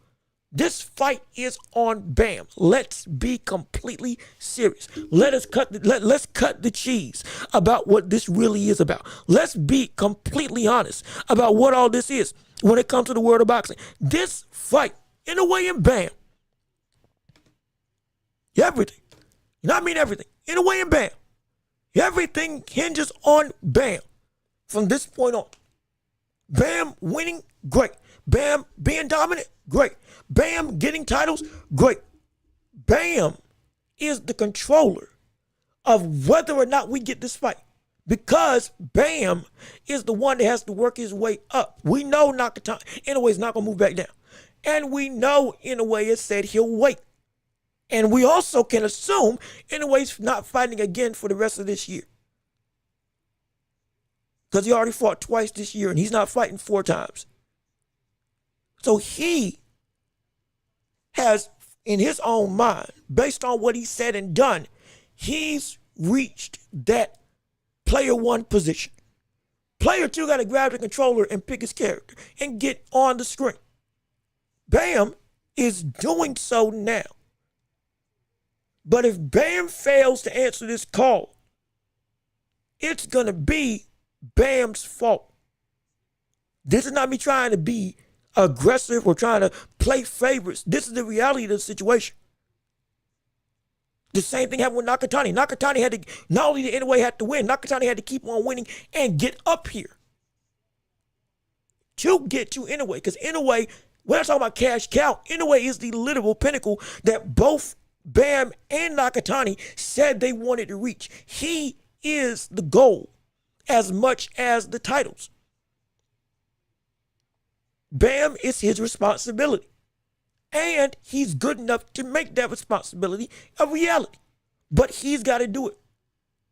The only way Inoue would move up is if Bam lost before 2027 and we did not get this fight. That's the only way. If Bam lost, we would see Inoue most likely move up to 126.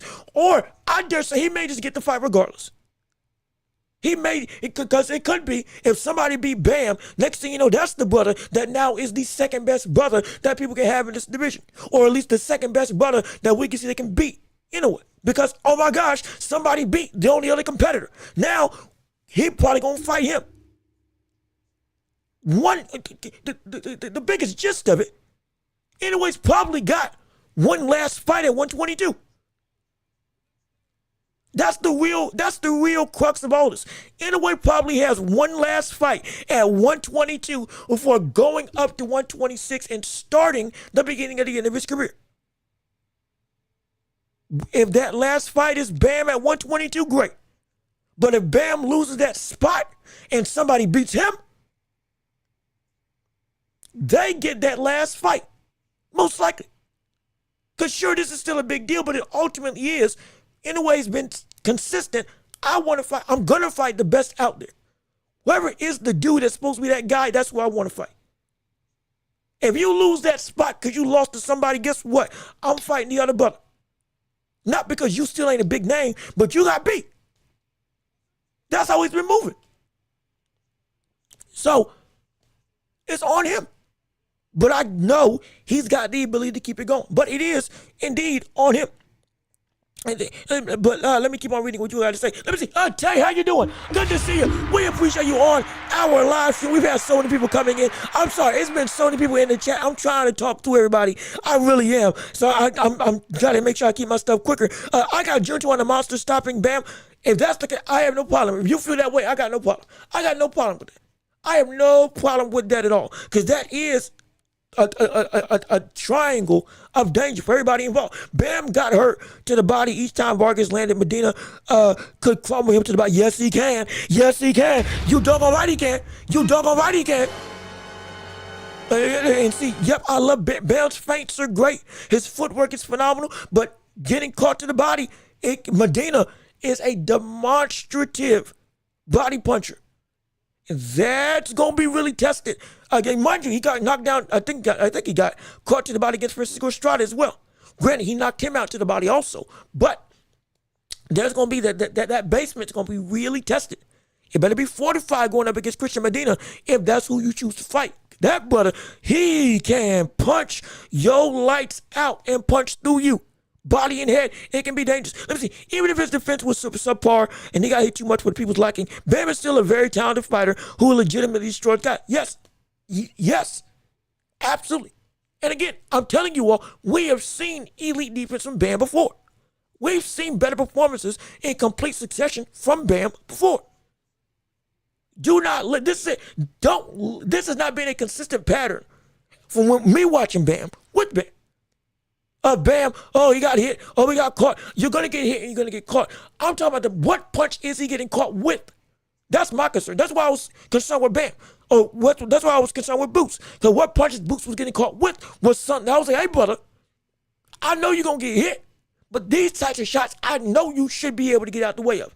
These are not inconsequential shots that are getting landed on you when I have my concerns with Boots. Same thing with Bam. But with Bam, before this fight, I had seen him be smart and be disciplined on that defensive end, amongst all the other stuff he had done.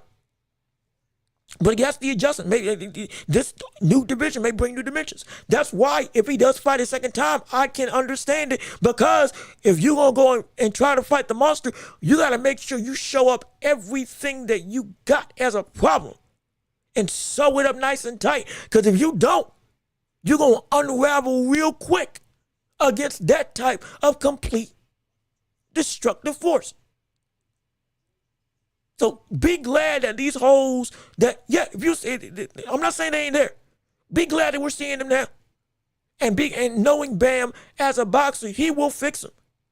Because if he doesn't, this is going to spell doom and gloom. That's it. It's going to be doom and gloom. Without a doubt, it will be a complete and utter failure. It will. If he doesn't fix them now, it will be a complete disaster down the line. I'd rather we have these concerns and gripes now than later. Because if y'all are calling out, I guarantee you that he sees it too. If y'all are calling it out, I guarantee you he's seeing it too. Which is good. Because knowing Robert Garcia as one of the best trainers out there, you know right, he going some of the same stuff. He sees it too. He gonna fix this stuff. He better. I'm gonna say he better. Because if not, it's gonna be bad. Fighting Medina does nothing to acclimate for Inoue. If he fights Takuma, he can get a look at the style. If he takes a fight at 122, he can test his power and durability. Now again, I said that's why I wanted him to fight Takuma. Jitterbug, we're on the same page. We're on the same page. That's me. But Medina does bring a level of intensity, body work, and sharpness and damage with his attack downstairs that you are going to need to help you deal with Inoue. I'm not saying it's nearly as perfect. I'm not saying it's nearly as crisp and clean. I am saying, though, that threat Inoue being one of the better body punchers in all of 122, even though it's not the biggest thing that he's talking about with this game. He does indeed invest downstairs. Don't forget, he watched Mexican-style boxing growing up with his dad. That's why he fights the way he fights right now. There's a lot of that Mexican, Viva Mexico level intensity, bravado, and legitimate destructive intent was built off of watching some of the greatest of all time, many of which, by his own words, were some of the greatest Mexican fighters we'd ever seen. He invests in the body. Medina can destroy you to the body. If you wanted to understand how to deal with true damage downstairs, Medina's going to be the man to test you. And he's going to be the man to force you to make a change in one way or another. So I do think it's good. Let me see. Monster will take away Bam's angles and make him stand in front of him. And then Bam will look basic. Now that's where stuff can get interesting. Can Bam take away the angles of, not Bam, can Inoue take away the angles of Bam? Can he? The answer you would think would be yes, he can, or at least he could manage them or counter them. But the issue is, this is one of the few things I can say about Inoue that is an unknown. Inoue's never faced somebody that is that deliberate with getting off not just the center line, but out of sight, out of mind when it comes to fighting. Inoue's never faced somebody this drastic of a footwork Rubik's Cube, where offensively they're aggressive, but they are also here, there, and everywhere all around you. He'll be in front of you, jab, feint, and all of a sudden he'll step out here. It'll be, I'm serious. We've seen Bam. He'll go boop, boop, boop. What is it? He'll go boop, he'll go bop, bop, and he'll jab. And he'll now again, I know it's a southpaw, but for the sake of argument, I'm gonna do orthodox. But he'll go boom, boom, throw the straight, and get on the inside, and all of a sudden, he'll dip, and then boom. He's off the screen. He's off the screen. By the time you recover, you still lined up here. Next thing you know, he's turned all the way to the right or left, whatever side of your face. He's turned all the way over there. That's the struggle when it comes to Bam. You're dealing with extremes in footwork in a way that Inoue has not seen before, ever in his career, with all of the technical people he's fought against. Stephen Fulton is not even a full footwork test for what Bam is able to do offensively, making you have to track him. He's dealt with power. He's dealt with being able to be smart. He's dealt with the ability to be having fighters that are longer than him, having fighters that are taller than him. He's dealt with all of that. The one thing he's never dealt with is a fighter that is that extreme with their ability to move. Not away from you, but to the side of you at a moment's notice. That is going to be a very unique situation. It's going to be tough.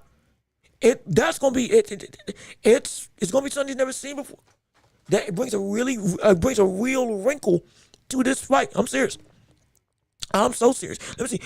Overall aside, my criticism, I think Bam is a great fighter. Just ain't gonna be Inoue. Perfectly fine.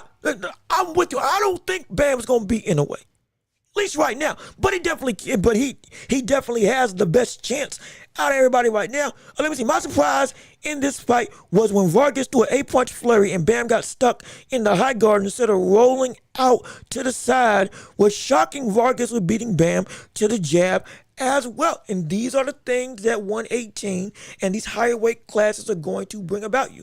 This is not what it was at 115. This is a different element of talent. There's a very good opportunity that what we saw against Inoue, or what we saw in this fight at 118, was just the first instance of the full-blown adaptation to a bigger size deficiency. And next thing you know, the next fight he comes out with, all of a sudden he's a whole new person. It could be that. But like I said, these are things that it took him. The jump between not figuring it out and figuring it out was abrupt. But it's the fact of people are bringing up, rightfully so, what he had to go through to figure it out has some level of criticism, because stuff that he was able to handle normally, very easily, even early on, wasn't able to be handled in the same way as early as we normally expect it to be. But again, when it did happen, you saw the abruptness of he got it done. Let me see. We haven't seen Bam have to adjust in a fight either. Well, no, I can't say that. We have. I think we have, but it hasn't been to the, like with any great fighter, the ability to adjust always has to be there. But some people that are so great, they don't have to adjust. There's some people that are so up here, they don't have to adjust anything. Or whatever their adjustments are very minute. But in the fight, it makes a huge difference, because that's just the level of skill, baseline. They don't need to do anything else to be what they already are. And that's enough to go and overwhelm you. Shakur, perfect example. We don't see him adjust a whole bunch at all. If not ever. Rarely do we see Shakur have to adjust or change his game plan.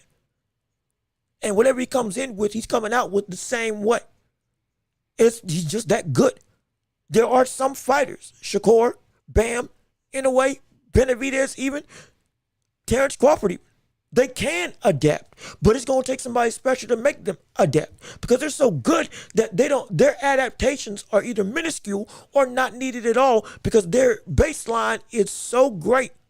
Just getting up near the best of what they originally were is good enough to wipe the floor with anybody. It's going to take somebody really special to push fighters like that to a new level, or to do something that, okay, I have to change with intentionality. They have the capacity to do it. Bam has the capacity to do that. It's just going to take somebody special to make that happen. Because without that, you can see this man still putting people's lights out without a care in the world. And doing it, like somebody said earlier, the same way every time. And we've said before, that's the mark of a great fighter. But somebody's going to make him change. At some point in time, somebody's going to have to make him face the music and make a switch again to be something really drastic, to change and evolve in the fight, to do something more. It ain't often. But even great fighters have to go through that at some point in time. And eventually Bam's going to have to do that again against somebody that's great. Most likely it's going to be Naoya Inoue. Most likely it's going to be the monster. But we're going to see it have to happen at some point yet again. But let me see. Jean-Luc, I can see Inoue's team getting Loma in for sparring if the Bam fight is made. And I keep hearing rumblings that Loma said he could possibly make 126. With time, imagine if we got Inoue versus Loma at 126. Wait a minute. Hold on. Hold on a minute. If I have not heard anything about this, I haven't heard a thing about this. If this is real, and we have a real opportunity to get Inoue and Lomachenko at 126, oh my gosh. Oh my goodness. If to even think of the possibility, Lomachenko's willing to come down to 126 if this is true. And if Inoue gets up to 126, let alone becomes a champion. And if this potential hypothetical fight actually turns into a reality, that would be one of the most ludicrous yet wanted fights I would have this year or next year or any year for that matter. That's a dream. That's a dream. That's a dream in a dream. I never thought in a million years we'd ever even sniff that type of fight. If we do get there, I think Tay said it best. Loma's way too big to get to 126, in my opinion, for how long he was at 130 and 135. But if he can and does go down there, oh my gosh, oh my goodness. And mind you, both of them, they'll go for it. They ain't gonna be just some boring fest with the way both of them fight. It'll be similar to what we saw with Nakatani. High caliber, high tense action, and then subsequently at some point, the switch is gonna flip. They're gonna go at it. Oh gosh. Oh, that being said, that would be ridiculous. That would be one of my dream fights if it happened.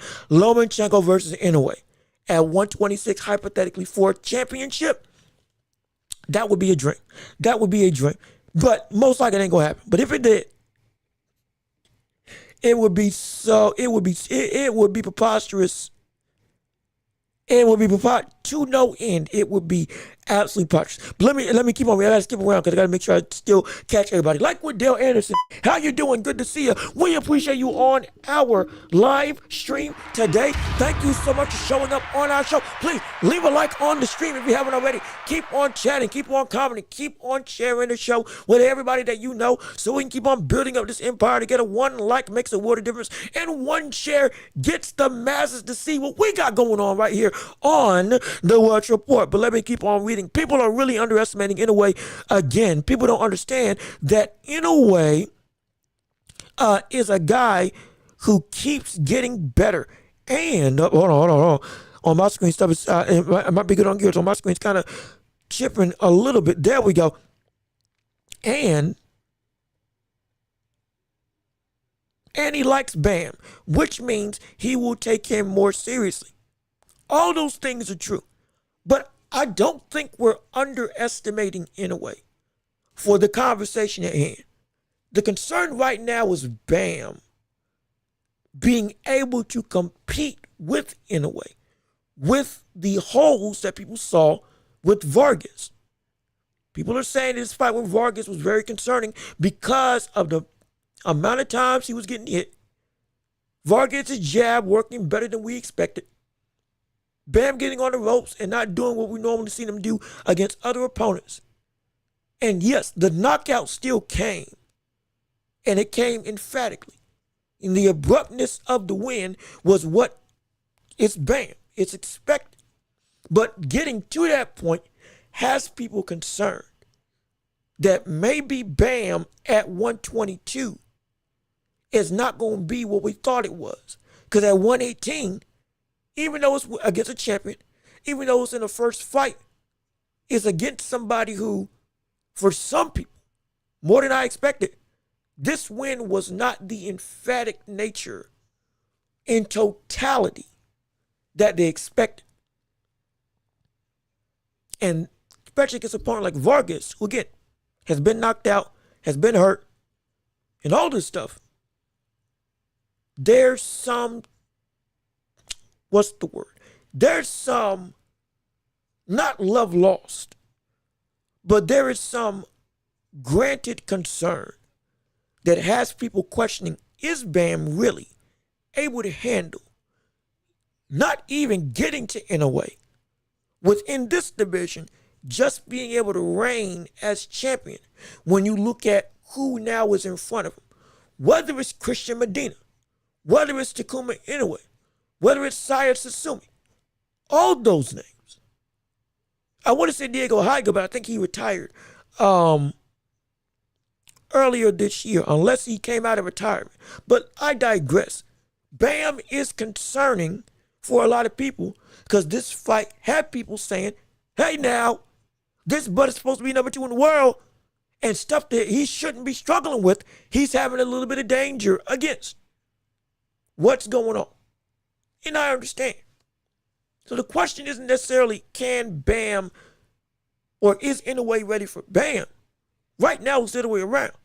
Is Bam even able to get to Inoue if we're looking at Christian Medina and others and saying These brothers might give you some real trouble before you can even sniff the world of 122 to get to your ultimate goal, unless you fix certain things in your game that we saw that were exposed in this fight, even if it was just a one fight situation.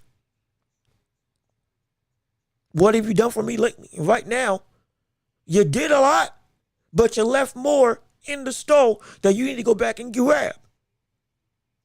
You got some groceries that you still ain't picked up yet that you should be picking up at this stage in your career with what's potentially in front of you. In people's perception of this fight, which I can understand. So that's where the concern really is. At least for me. Let me see. Inoue learns each time he fights.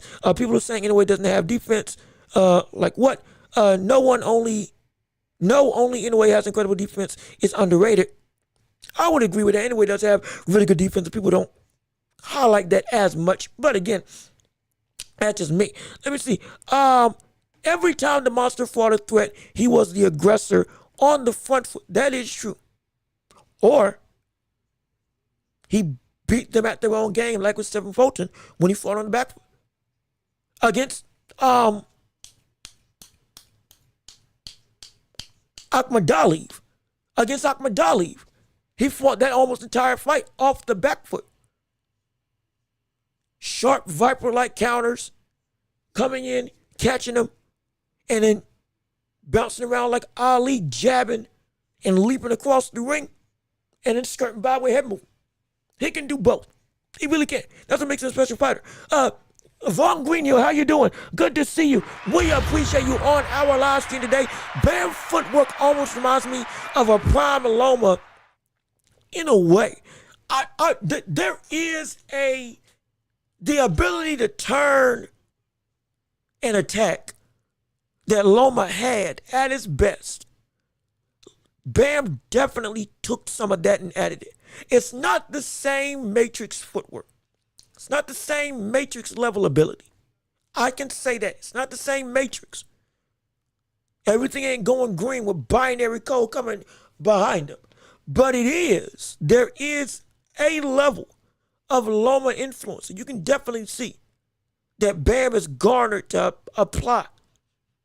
That has made him so much of an anywhere, everywhere, all at once type of puncher, where it feels like you're fighting four different people because he's to the left of you, in front of you, to the right of you. All of a sudden he's behind you. Now you can't find him. Then you're getting caught, but you don't know what you're getting caught with. And now you're at the ropes and you don't know how you got there. He's like that. It's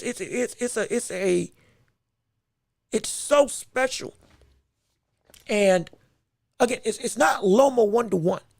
But there's definitely a lot of influence there, and it works out flawlessly. It does work out flawlessly. Let me see. I believe Inoue will adapt. This comes from Dale Anderson. He really analyzes his opponents before the fight, during training camps, and during the fight. That is true. Don't underestimate, though, Bam with Robert Garcia is a dynamic tandem that is insane when you actually think about it. The genius that is Bam Rodriguez and the genius that is Robert Garcia as a fighter or as a boxing trainer. That combination, I guarantee you, Inoue and his dad will be faced with the biggest test they've ever faced off against on a mental playing field. I'm almost assured. That's really what intrigues me about this fight. Inoue and Robert Garcia, or Inoue and his father, versus Bam and Robert Garcia. Master against master. And then master student against master student. Both of whom, in their own individual way, have cracked the code of success for both their fighter and the sport as a whole. And become two of some of the most respected trainers and fighters in the game on both ends of the aisle. Them going up against each other in a literal chess match for the ages is sublime, because both fighter and trainer on both ends have been proven above the rest of the globe. And them going out to not just outfight each other, but to outthink each other with two of some of the best adjusters in the game that are in their corner telling them what to do. Good night, man. That's going to be ridiculous to see. That's going to be tough. That's going to be tough to deal with. It really is. It really will be. And so, but let me see. Can't say that, but because Loma had great feet going backwards. You haven't seen Bam do that yet. Now, granted, Bam hasn't needed to go backwards. I don't think we're ever going to see Bam fight backwards. I don't think, not getting granted, I see what you're saying with the whole Loma thing, but I don't think we'll ever see Bam fight moving backwards in his career because of Bam and his identity of a fighter. Not just because he fights in a smaller division, and generally he's either at the same size or slightly smaller than his opponent, but his whole idea of what he fights like is always been predicated around confusion, overwhelming. Yeah, he can still use the jab, but being able to come in and get close and then disappear. Now you're here, now you're not. That type of Houdini type of act. I don't think we'll ever see him fight backwards as a solidified version of a game. We've seen Inoue do it, understandable, which is Inoue. But Bam, I don't think we'll ever see Bam do that. Like Benavidez, we've seen Benavidez box. We've seen Benavidez be able to work. Benavidez fighting on the back foot, though, I don't think we've ever seen that as just a full-blown game plan. Okay, yeah, I'm beating him without me coming forward. We've seen him counter off the back foot, but like coming in and you beating 5-6 rounds, jab, move, slip up, I'm out the way. I'm still at distance. I'm giving up ground, and I'm still catching you with whatever I want. I don't think we'll ever see Bam do that, because I don't think that's him. It's not bad. It's just not him. Loma too big to make 126. Yep, I do agree. Wiseman, we've seen vulnerabilities in Inoue as well. People are saying Bam had issues in this fight with Varges. Did it really matter though? He still finished the job. Bam is special talent regardless. And that is true. That is true. But we have to also be mindful of why these concerns are being brought up. Yeah, you're right. You're absolutely right. Did it matter? Did it matter? Did it matter that Bam had some vulnerabilities because of the knockout? Did it matter because he still knocked him out cold in 6 and knocked him down in this fight twice, with the last knockdown being the end-all be-all? Did it matter? He set him up like he wanted to, and he caught him like he wanted to, and he ended the show like he wanted to. Did all of this really matter in the grand scheme of things? The answer is multi-layered. No, it didn't matter, because he still got the job done. But yes, it does matter, because now this is going to be used against you against a better opponent. It's not just about the immediacy. This same stuff can come up, and now you're in trouble, instead of you being able to say, it didn't matter, I got it done. George Foreman, he was getting, granted, he was still a phenomenal fighter, gold medalist, was in 2 different careers, 2 different defensive stylistic makeups. Both of them were destructive and made him almost undefeated.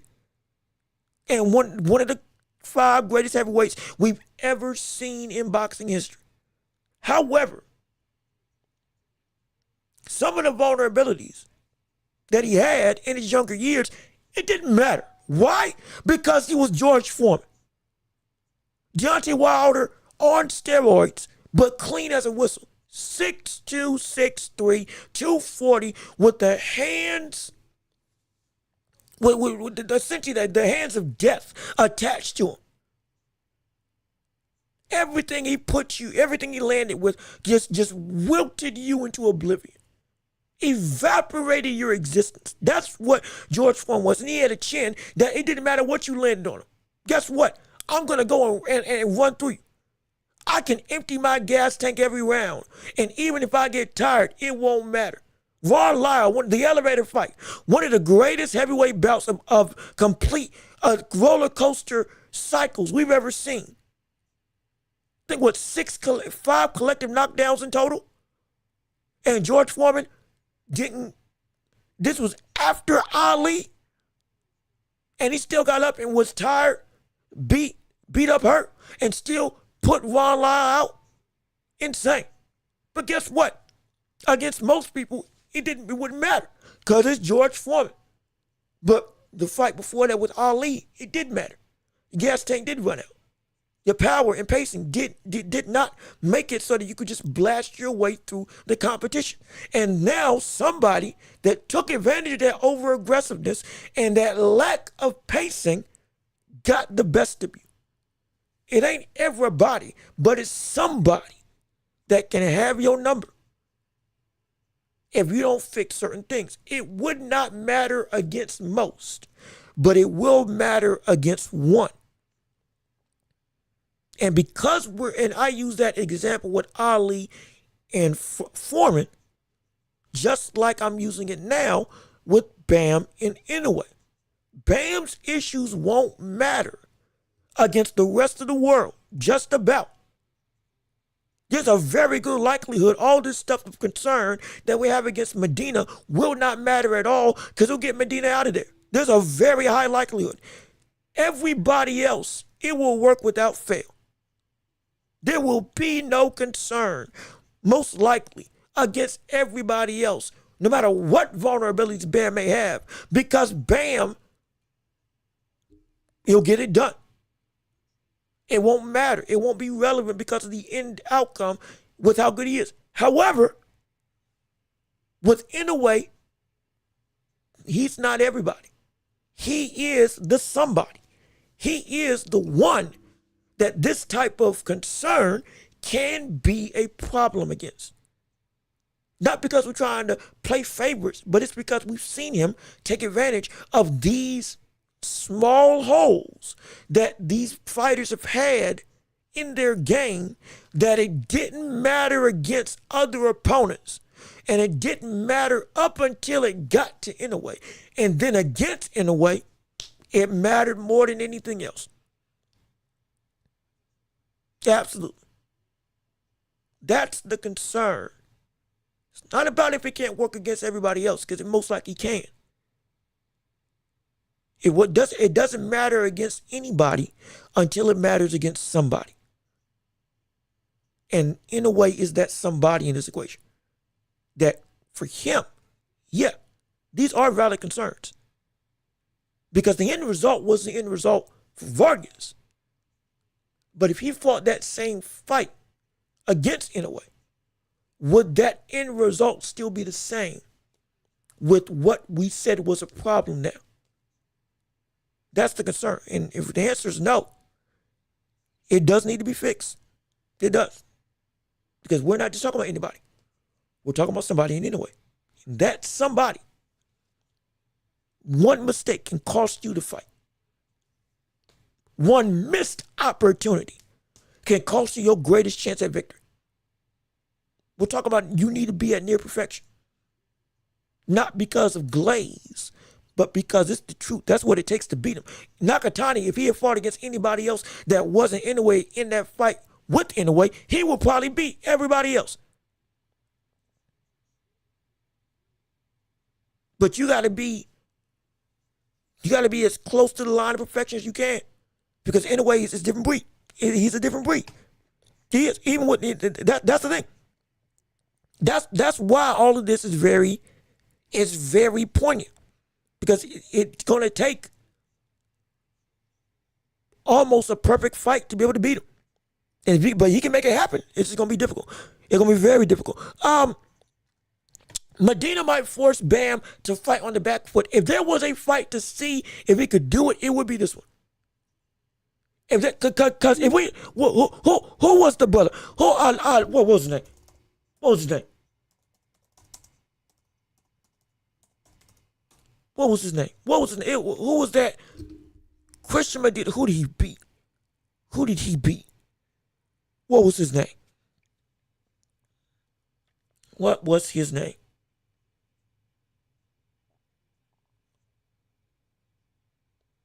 What was his name?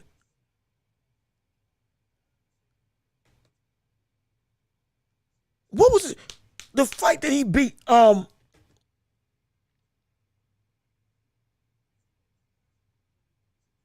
the word?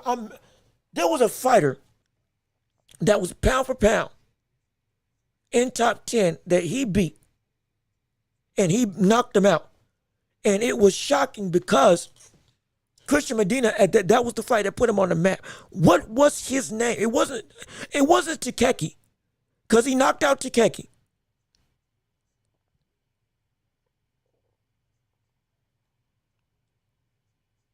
Was it Nishida? Who in the world was it? There was a fighter. Yeah, it was Nishida. Yeah, I think it was Nishida. Doggone it. See, this is what I know who I'm talking about. There was a fighter. Want to know how to beat cancer? That Christian Medina fought. He beat. Be more. And it was Like cancer. shocking. It was a major upset. Who the world was it? Be a force of nature. Doggone it. This is going to frustrate me. Hold on a second. Hold on. Help me out. Chad, help me out. Who was that? But there was a fighter. It wasn't Nishida. I think it might have been Takeki. No, it wasn't Takeki. He was called Golden something. Golden Child, not Golden Boy, Golden Son. What was his name?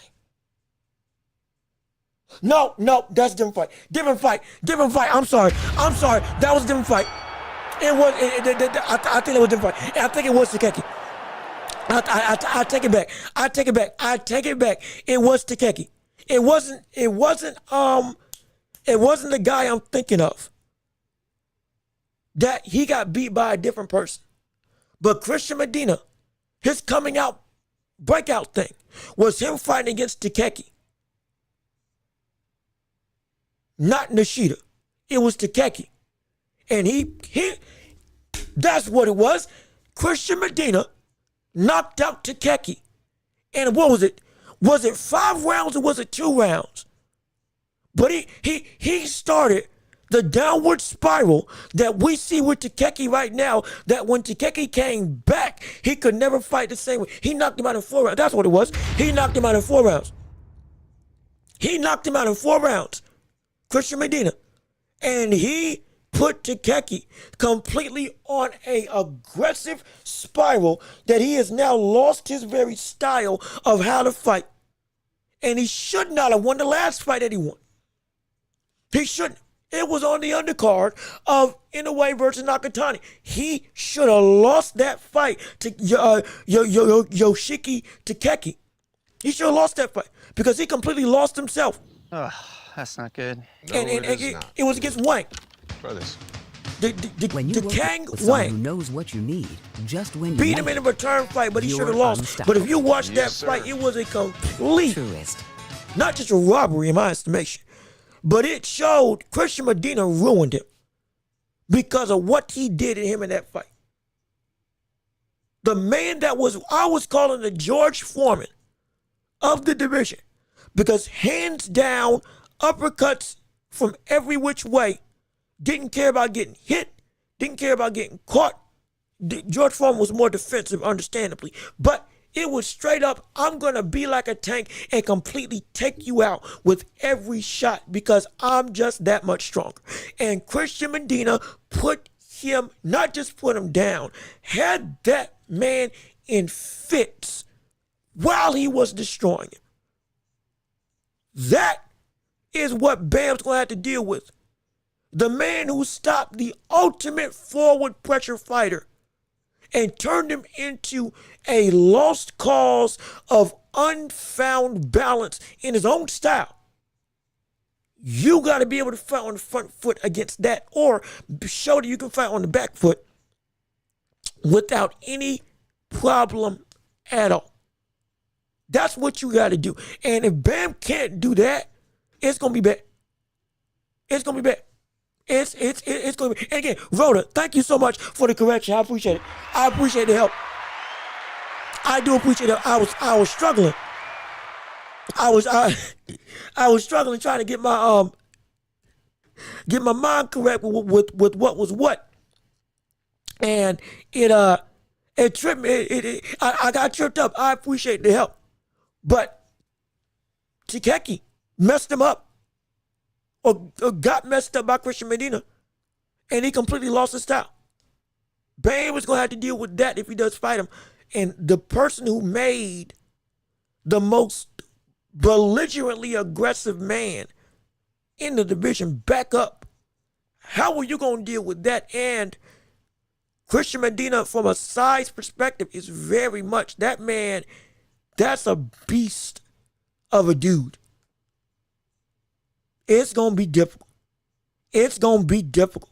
Oh my gosh, it's going to be difficult.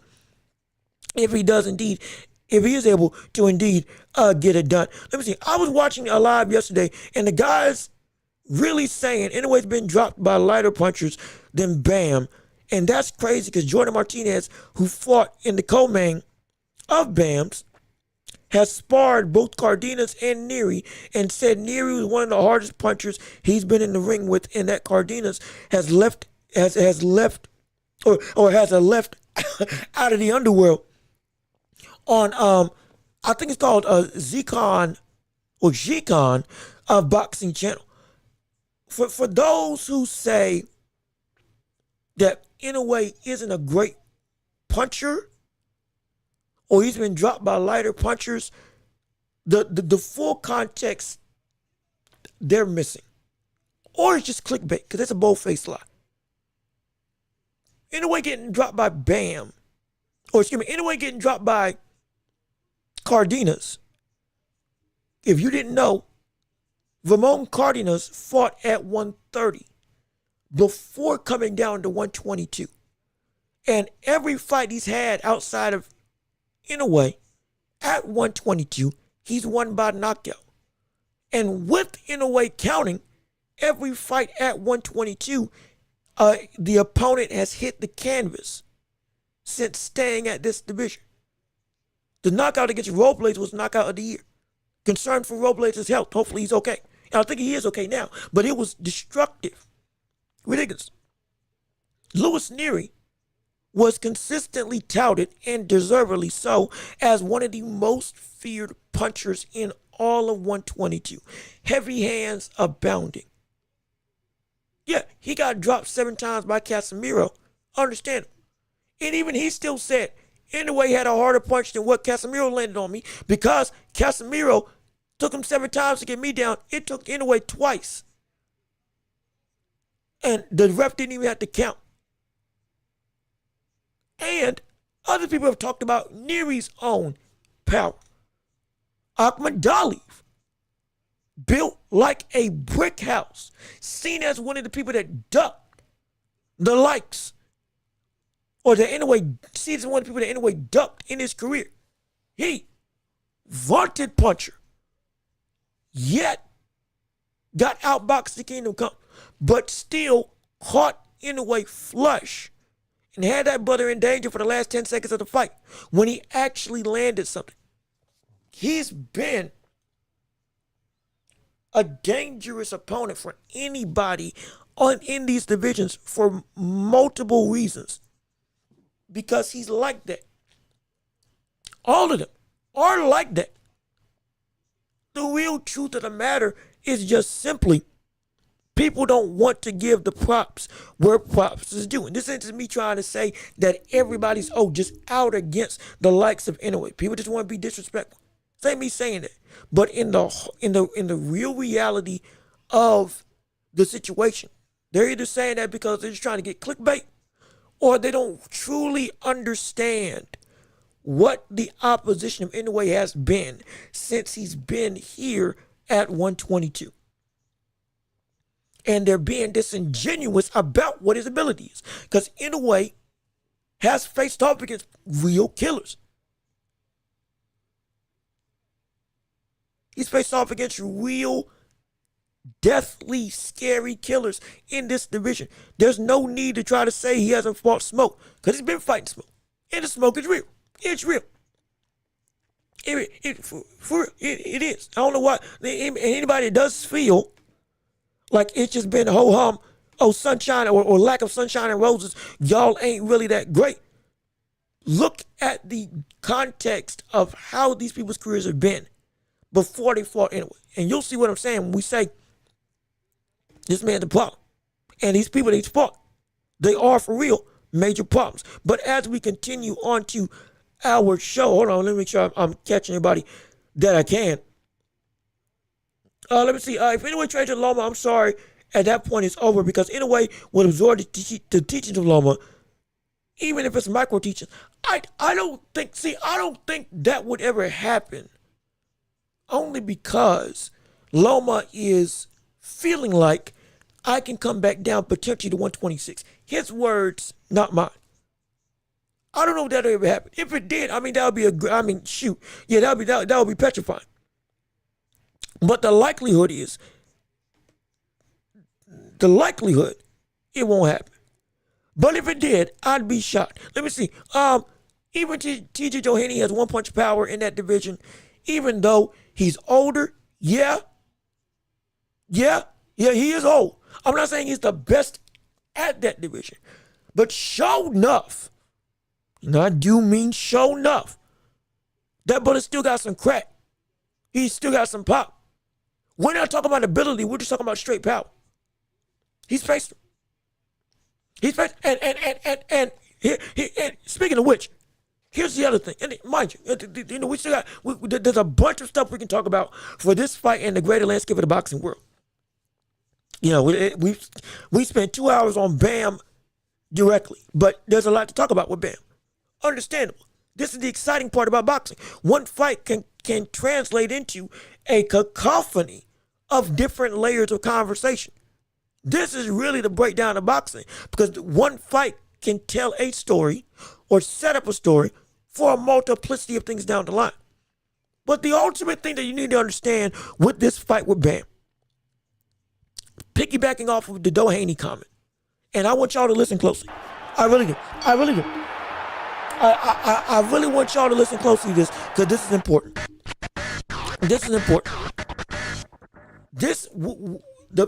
We're talking about this with Bam and our concerns because of also what we saw with Nakatani.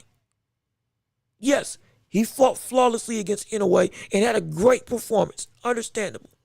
But when he first got here against Hernandez, somebody that wasn't even Inoue, he got pushed to the brink and almost lost. There is a reality where that same level of concern can happen with Bam now that he's here at 122. Didn't happen here against Varges. He handled his business. But the opportunity that there's somebody that is not on the radar of the world that can come in here, and because boxing, anybody can have their day at any point in time, there's enough density here at 122 that there can be somebody, whether it's Christian Medina or whether it's Takuma Inoue or somebody that we ain't even bringing up, that if he gets in the ring with the wrong opponent and these issues that we're saying might be a problem against Inoue don't get fixed, the exposure could happen before he even touches the ring at 122 because of that level of elevated danger. This is why we say that divisions, when you move up, There is no such thing as just a small jump. There isn't. Every division has its own different world. Every single one of them. We can say somebody can handle it. We can say somebody should have been up here by now. We can say where somebody should be positioned when they do get up to a division because of their talent. No issue there. But what we have to all acclimate to, no matter if it's 3 pounds, 5 pounds, 10 pounds, or like Usyk, you're giving up 40. When you jump up to a new weight class of division, your skills will still pay the bills, but there is going to be a calling card of this division where somebody's going to make it known this is a different world than what you're used to. And what you think is sweet up here, it's not sweet. There are greats, they can just do it without any qualms, and that shift doesn't affect them. But there are also people that when they do get up here, all of a sudden it's a shock to the system. It's a danger to the ethos that what they're run or of what they're run as a champion, as a dominant fighter has been. When Devin Haney moved up from 135 to 140, the reason why we were concerned was because Regis Prograis was a different breed at this 140-pound division, even with the skills that Devin Haney showed. And the fact that Devin Haney did what he did at 140 earned the desired respect. Tank moving up to 140 again, we can say all we want about he should be there, and he should be there.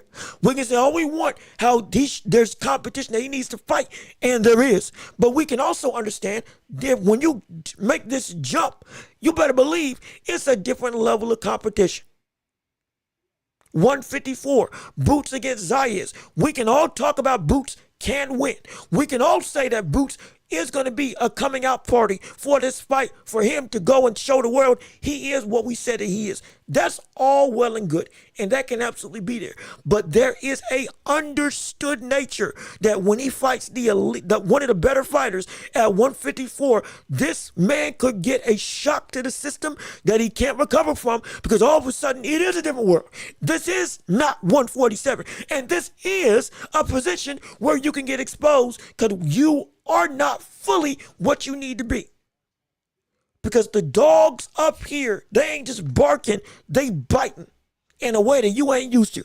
And I'm telling you, the same thing with Bam applies at 118 or at 122. If Bam is not really what we think he is, we're going to find out at this division.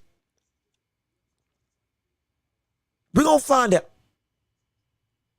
I can have all the respect. I can talk about him. I can say why he will succeed all till the cows come home. But we're going to find out, because he's going to find out that this is a different game. Somebody's going to be that wake-up call if he hasn't gotten that already. Varges, he knocked him out. Dynamic win. No problem with that win to me. But the concern still should be derived, even if it's small, because there are fighters up here. They're not in a way. You doggone right. But what they are is enough to give you the fight of your life if you are not where you need to be. If you ain't. And you can miss your chance to get up to the brass ring that you're trying to reach. That is 122 within a way.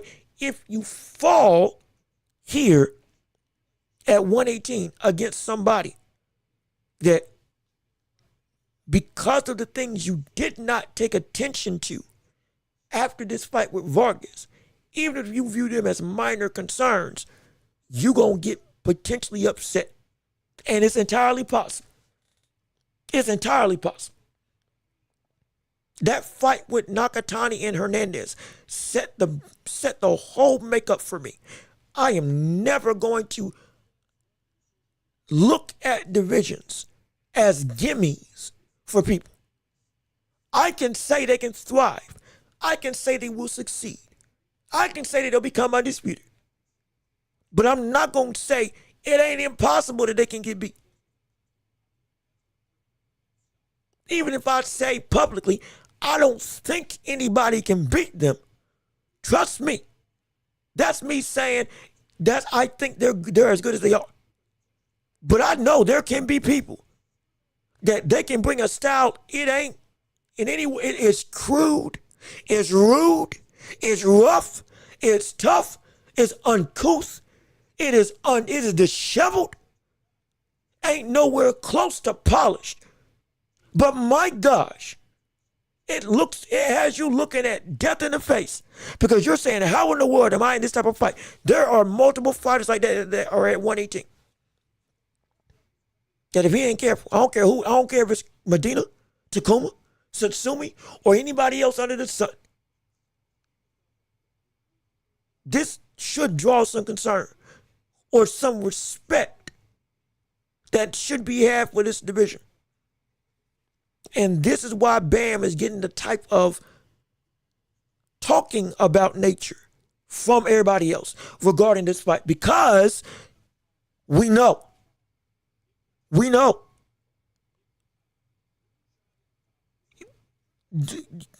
don't want to be faltering at all, because there can be somebody here that can come in and shock the world if you ain't careful.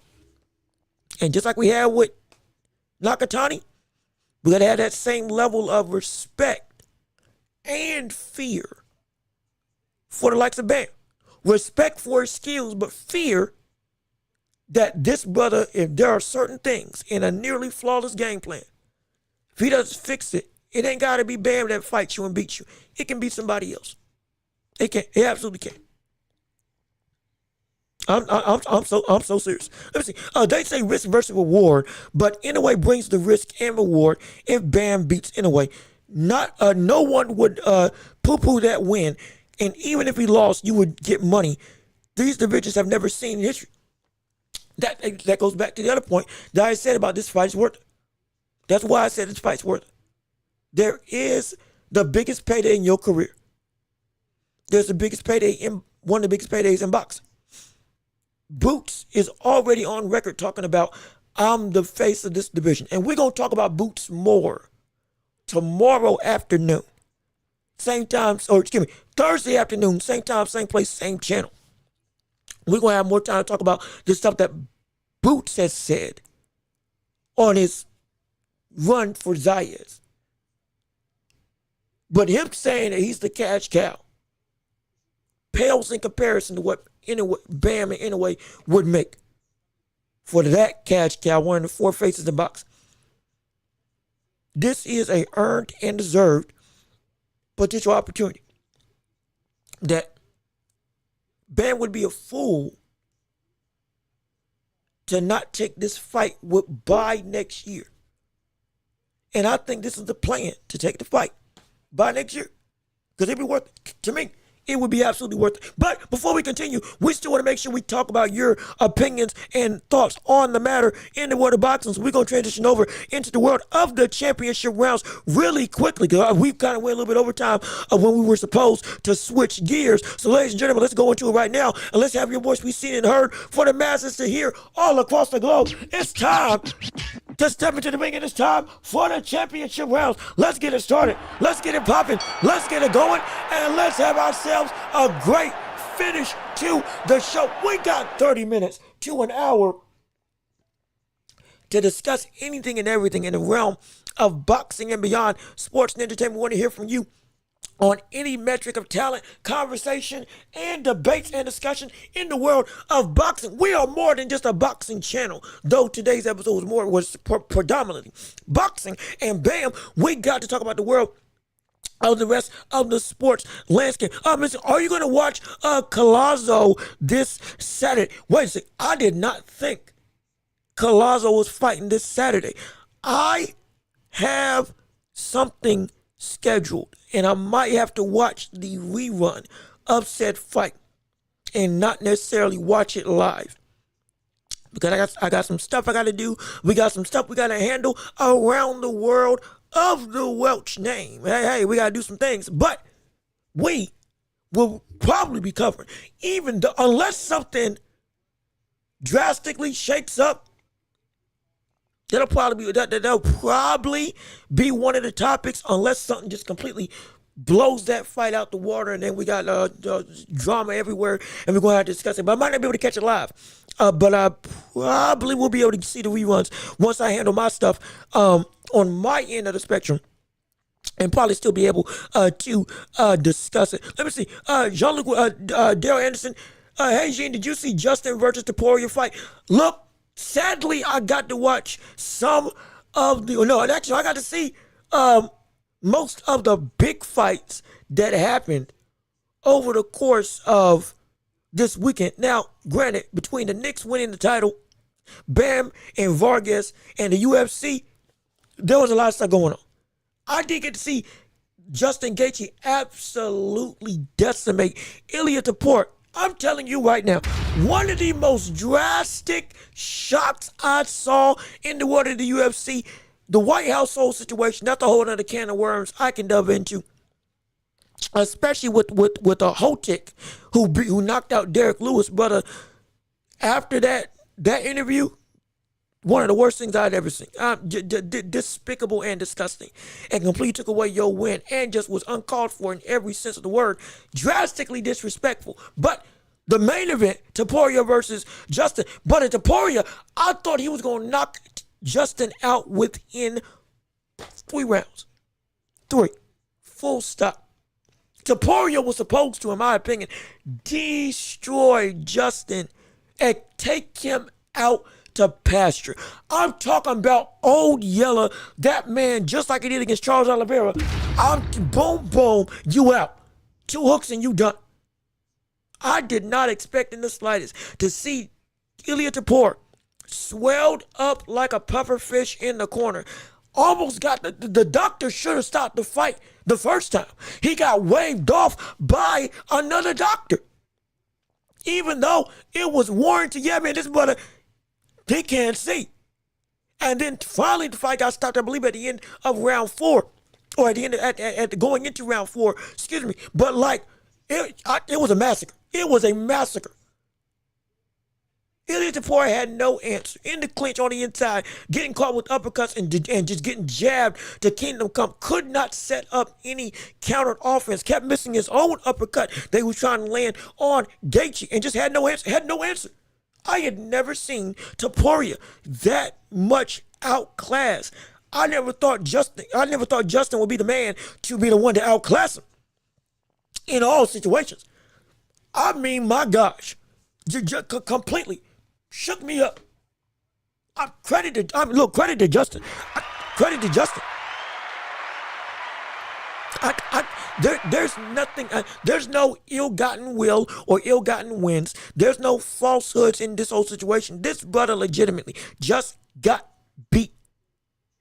Oh, excuse me. This brother just beat up on Topuria. The most feared, outside of Alex Pereira, the most feared puncher in this division. Crazy enough, both Alex Pereira and Topuria lost, which shook me up to get it. But man, be clear, Alex Pereira got knocked out as well in this same UFC event against Ciryl Gane. The same brother who got made to look like an amateur when he got submitted in less than 3 minutes against John Jones. And had the whole eye poking situation against what's his name? The current heavyweight champion of the world. Am I blanking? What's his name? I'm blanking. I'm sorry. What is the what's his name? Tom Aspinall, that's what I'm thinking. Tom Aspinall, I had to look it up for a second. But had an eye poking situation against Tom Aspinall. Now, had another, and then granted, there were about 5 12-2 elbows to the back of the head that we saw Gane land on Topuria. I think that's what helped start the beginning of the end. Those should have been illegal. Those should have been problematic. Hey, look, that ref should have.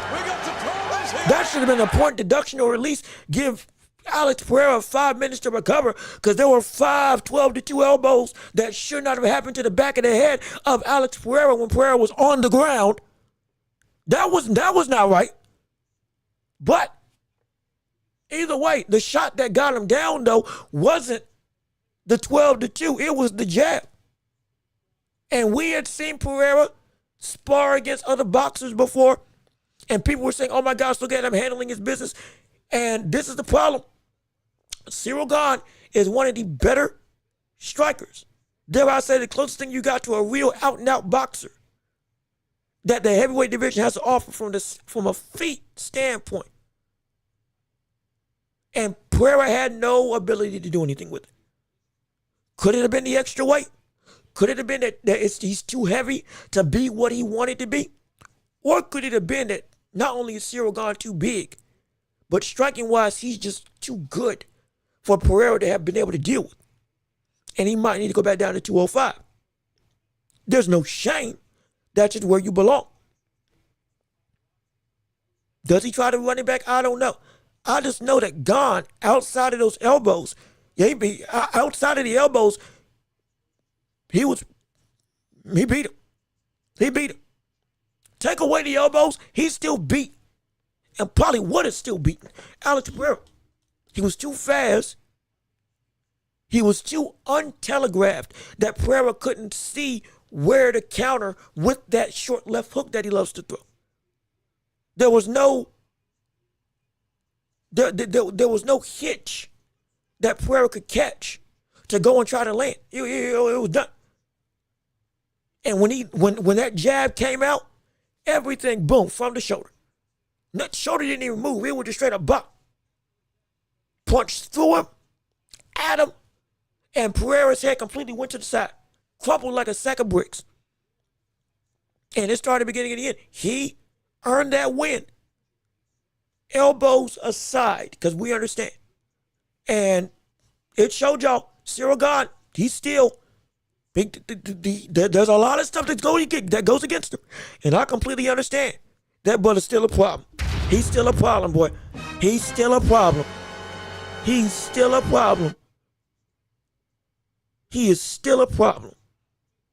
Credit to Alex Pereira for going up to heavyweight, because it looked like he may be able to actually take advantage and do it. But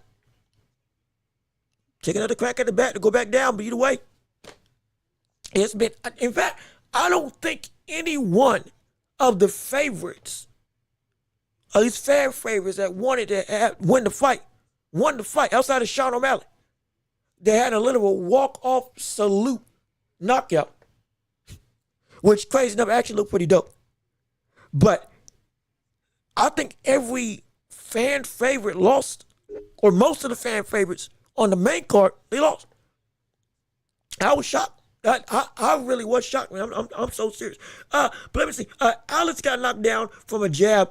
Let's think about that jab. No, like the length and fluidity that Cyril Gane can punch with, so sublime. Sure, he can be beat. We've seen him beat. But the reason why he's been ranked so highly is because of the fact, but legitimately it's the truth. Don't forget, if I remember correctly, and you can correct me if I'm wrong, if I remember correctly, before the eye poke, he was on his way to starting to take over and beating Tom Aspinall. He was on his way to start to take over the fight when he fought against Tom Aspinall with the same level of striking before, again, the eye poke. It's been like, some people call him dirty. Some people say just unfortunate. Whatever side of the aisle that you've been on, in the last 3 of his fights that he's had, he was on his way to victory before any of the controversial stuff happened. And he would have beat them if none of the controversial stuff happened. This man is the truth as a moniker, as living up to the moniker of one of the best striking stand-up fighters in this heavyweight division. Yes, is the heavyweight division a little bit thin? No question. But that doesn't change the fact this brother for real. Oh, he's for real, for real. And that jab, mind you, the jab alone, we've seen Alex Pereira caught by home run shots from Israel Adesanya. Sure. But we've seen him recover from other big-time punchers and people that are great kickers in terms of whether it's to the head or to the body. And we've seen him walk through or chop them down every time. This is not a unproven chin or an unproven fighter that ain't durable. This brother just got caught with somebody that got great technique and legitimately untelegraphed. He couldn't see it coming. It was the fact that I rewatched John Jones and that fight with Cyril Gane, and the very thing that knocked out Alex Pereira, that jab, was the very punch that got Cyril Gane in trouble when he got taken down by John Jones. That same jab got Cyril Gane submitted by John, but knocked out the likes of Cyril Gane. It just showed you how good John Jones is if he ever chose to come back. But like, ridiculous.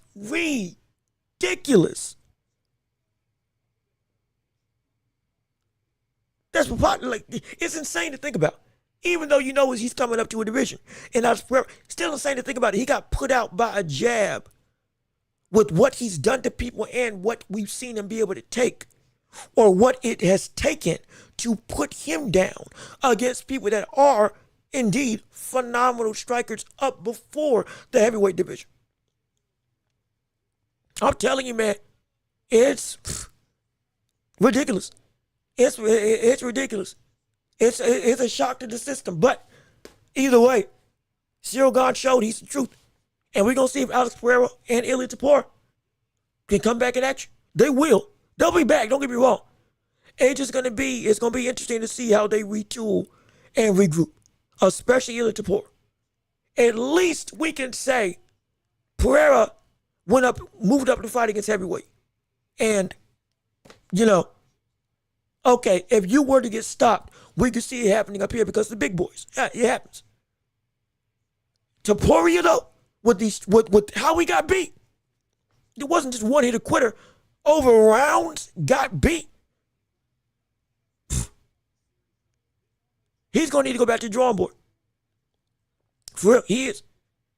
He's really going to need to look at how in the world, with the massive favorite I was and understood favorite that I was, how in the world did I let this man beat me in my own game? How? Topuria's going to have a lot to think about. I guarantee he's going to have a lot to think about coming off of this card to see how he can come back. It's going to take a minute. It's going to take a lot. Let me see. Israel set Alex up. Cyril Gane literally just threw it. His powers, if he had no this. It is. Adesanya, it was a jab overhand and did it twice off the cage.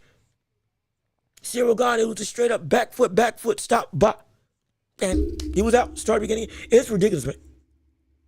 It's insane. It's mind blowing. I'll be completely honest. And my gosh, now this makes me want to see Aspinall versus Gane in a rematch. Hopefully with no eye pokes, if we ever see Tom Aspinall get back in the ring. But that's a whole other business side thing with Eddie Hearn and all that stuff. We can talk about that more so later on as more stuff develops. If they will ever actually come to an agreement to get Tom Aspinall back into the UFC. Or if he'll go into boxing, which he better not go into boxing. Because he's going to get knocked out. Definitively. If he ever does that. But I digress. We still got more to cover on this show. Before I even continue, please allow me just 5 minutes to lose my mind and to lose myself in the moment, because I can now officially say, for the first time since 99, the Knicks went back to the promised land. And I lived to see since 73, the Knicks win the NBA title. Oh my gosh.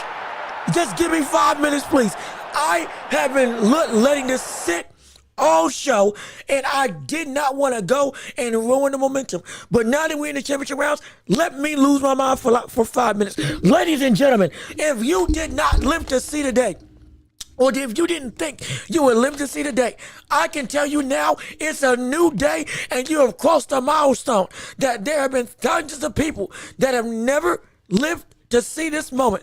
And I can tell my kids I was there when the Knicks won the NBA title in an upset victory against the Spurs in another 15-point comeback win.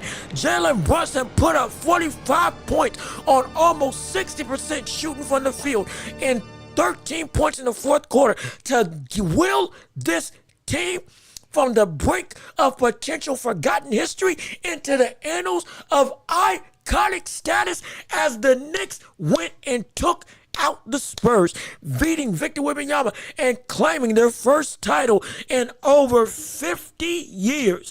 53 to be specific. And I tell you what, the city of New York not just lost their minds, they almost lost their city. We had buses burning. We had cars being destroyed. Cop cars decimated.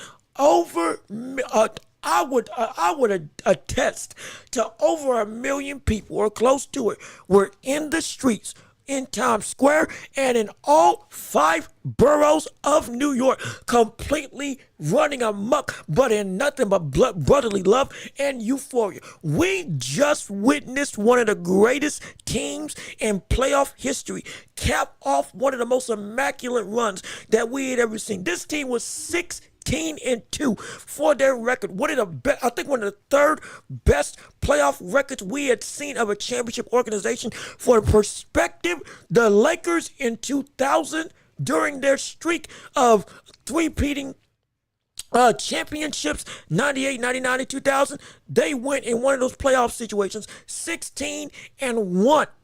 The Philadelphia 76ers with Moses Malone and Julius Dr. J. Irving, they went, I believe, 16-1 or roughly 16-3. This was and is now solidified one of the most accomplished and one of the greatest playoff teams we had seen in recent years.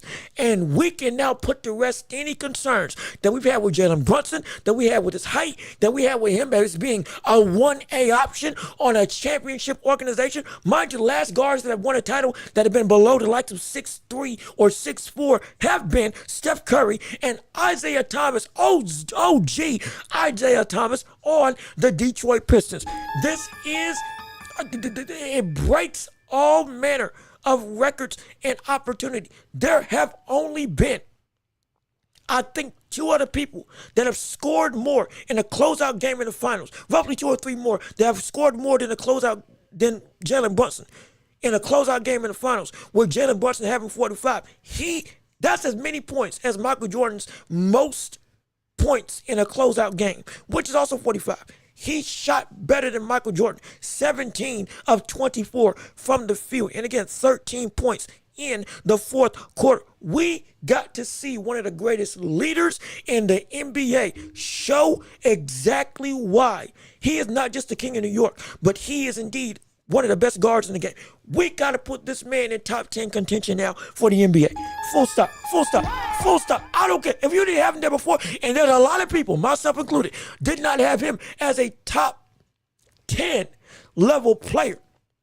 But here's the issue with Jalen Brunson. Everybody is better than Jalen Brunson up until it's time to be better than Jalen Brunson. I'm telling you, every time. It never fails. It never fails. Everybody's better than Jalen Brunson. Victor Wembanyama was better than Jalen Brunson.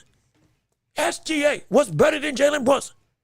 Everybody was better than Jalen Brunson up until it's time to be better than Jalen Brunson. This man is not just a heart-driven fighter or a heart-driven leader who plays bigger than he is. This is one of the most fundamentally sound guards we had seen. This man not just knew his role, but carried his team on his back. Mind you, it was like 90, what was like 101 to 98. There was a stretch of time when it was what, 50 points? Or no, it was roughly 70 points at one point that Knicks had put up. Jalen Brunson had 30. Over a third of the entire points scored strictly by buckets alone. Jalen Brunson put on his back. Josh Hart was missed. OG Anunoby still came up clutch defensively. Cat fouled out, I believe, in this game with 2 points. And still, it was Brunson that was leading this charge. I'm telling you, this roster that you see right here, this is chemistry. This is the art of building a core that can go and be cohesive. Josh Hart has been traded by the Lakers and a multiplicity of teams. OG Anunoby was traded from the Raptors and has played on multiple teams. Karl-Anthony Towns was formerly on the Timberwolves. Bridges, Mikal Bridges, he was on the Suns when they got to the finals. And when he got 3 wins rattled off against him, in one of the greatest playoff performances we have seen by Giannis Antetokounmpo, ending in a 50 ball to end off the series. He was a part of that team. Clarkson's has been around the league every which way, including with Cleveland and LeBron. Jose Alvarado was on the Pelicans. Mitchell Robinson, this brother, Mitchell Robinson, has been the longest tenured Knick that this team has had with this entire makeup of roster. And yet,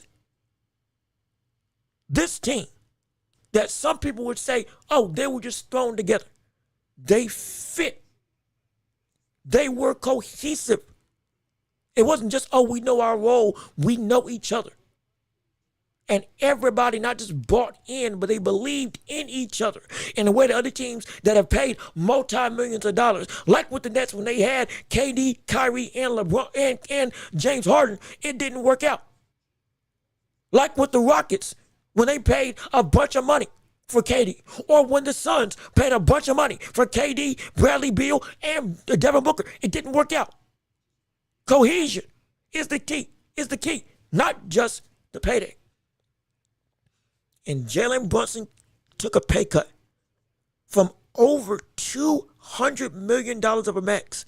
This man gave up roughly $50 million to take a $150 million max deal to go and sign Cat and to keep the rest of this roster. Relatively the same roster that Coach Thibodeau, Tom Thibodeau, had that they couldn't get over the hump with. All it took was a coaching change and one more year.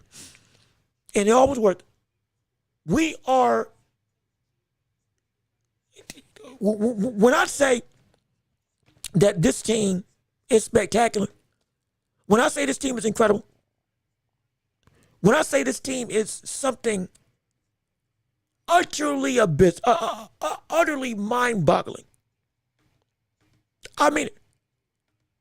This team on paper, not even on paper, this team in reality should not have been able to be this successful. This team in reality should not have been able to be what they are. This team was doubted by Becky Hammond. They were doubted by Stephen A., who calls himself a Knicks fan, and he is. He was the first person that said, Jalen Brunson, they can't win a championship with them. We should have gone after Kevin Durant. Y'all overpaying for a brother that is not a number one option at all. Cameron and Mace, he said they can't win a title. This organization has been a laughing stock for the NBA for as long as I've been alive. Over 30 years of mediocrity, and with blips of greatness in the midst, they were still faltering, failing, and running over their own feet. James Dolan as a terrible owner, having a Phil Jackson as a manager, worked out in nothing but a gutter season. Kevin Durant didn't even want to come there because the organization was in such disarray. It was so abysmal. Stars were not willingly signing there when they had over $200 million to pick up for people, strictly because this team was dirt. And they finally got their act together and found a leader. Not just that would take a chance on the city, but that they let be a leader. And they ended the drought. They went. This ain't even a curse. This ain't even a curse. They broke what was tradition. The Knicks lose law. They broke the stigma of nobody gives the Knicks a chance. They let millions of people, and I mean millions of people, experience something that they were on every facet of reality, bought in, or excuse me, they gave people that have been so demanding of this franchise, so loyal to this franchise, after years of paper bag level performance, they finally gave them their ticket. Finally. I'm telling you, all that you saw in that city, all the buzz, all the chaos, all of the excitement through the screen, with Mike Breen calling it, the almost relief that entire city had was because we got together and we stuck with it. That's what the thing about sports is so beautiful with. The fandom, the loyalty, in the midst of complete and utter dismay and abysmal performances, year after year after year. When it finally comes together, when it finally crescendos into one moment where you capture the essence of the dream that you never thought would be possible, and more than a dream, it now comes to reality. It's a grown men, women, children crying, going to grave sites because their family that they thought they would ever live to see win a title sadly passed on. Generations of families, friends, fans, cohorts born into the franchise, they got this moment for themselves in a historic run that is undoubtedly going to be one of the most impactful rings we've ever seen. This is going to change the landscape of what most people are going to say you need to build a franchise off of. I'm serious. This is going to change this team's going to change the landscape of who can be an option in a world where height makes right. Positionless basketball, where you need everybody 6'6" and above, and you can't compete. This was a team with a center that can't shoot in Mitchell Robinson, a rebounding guard, a now forward in Josh Hart, who's 6'5", Jalen Brunson, who's 6'2", 6'1", and everybody else on this team relatively was specified. We do one thing and one thing right. And we got one or two Swiss Army knives like OG Anunoby and Mikal Bridges, excuse me. They broke the mold on what was supposed to be the Spurs' identity is the future. And they beat Wembanyama. They beat a Wembanyama that beat OKC. That this was supposed to be, they got a title in the bag. I even said that. Be clear, I was wrong. I said they were going to win. I said the Spurs were going to win. I said my Spurs would beat them. After taking a game, after winning game 3, after coming close to winning game 2, off of nothing but a game winner, I thought this team was going to be able to get it done. They figured it out. Wemby got comfortable. He figured out his game plan. He adapted to what the physicality was with the size and strength of Mitchell Robinson and Cat. And they still changed. Yep, they still changed in terms of the Knicks and adapted. Granted, De'Aaron Fox, that terrorist of a player, that absolute bum of a veteran leader that was supposed to be the man that helped this team win and not mess up a 30-point lead and a 15-point lead. He single-handedly was the reason why we lost this series. I'm a Spurs fan. I want him off this team yesterday. Put that brother on a boat back to Sacramento and never see the light of day again.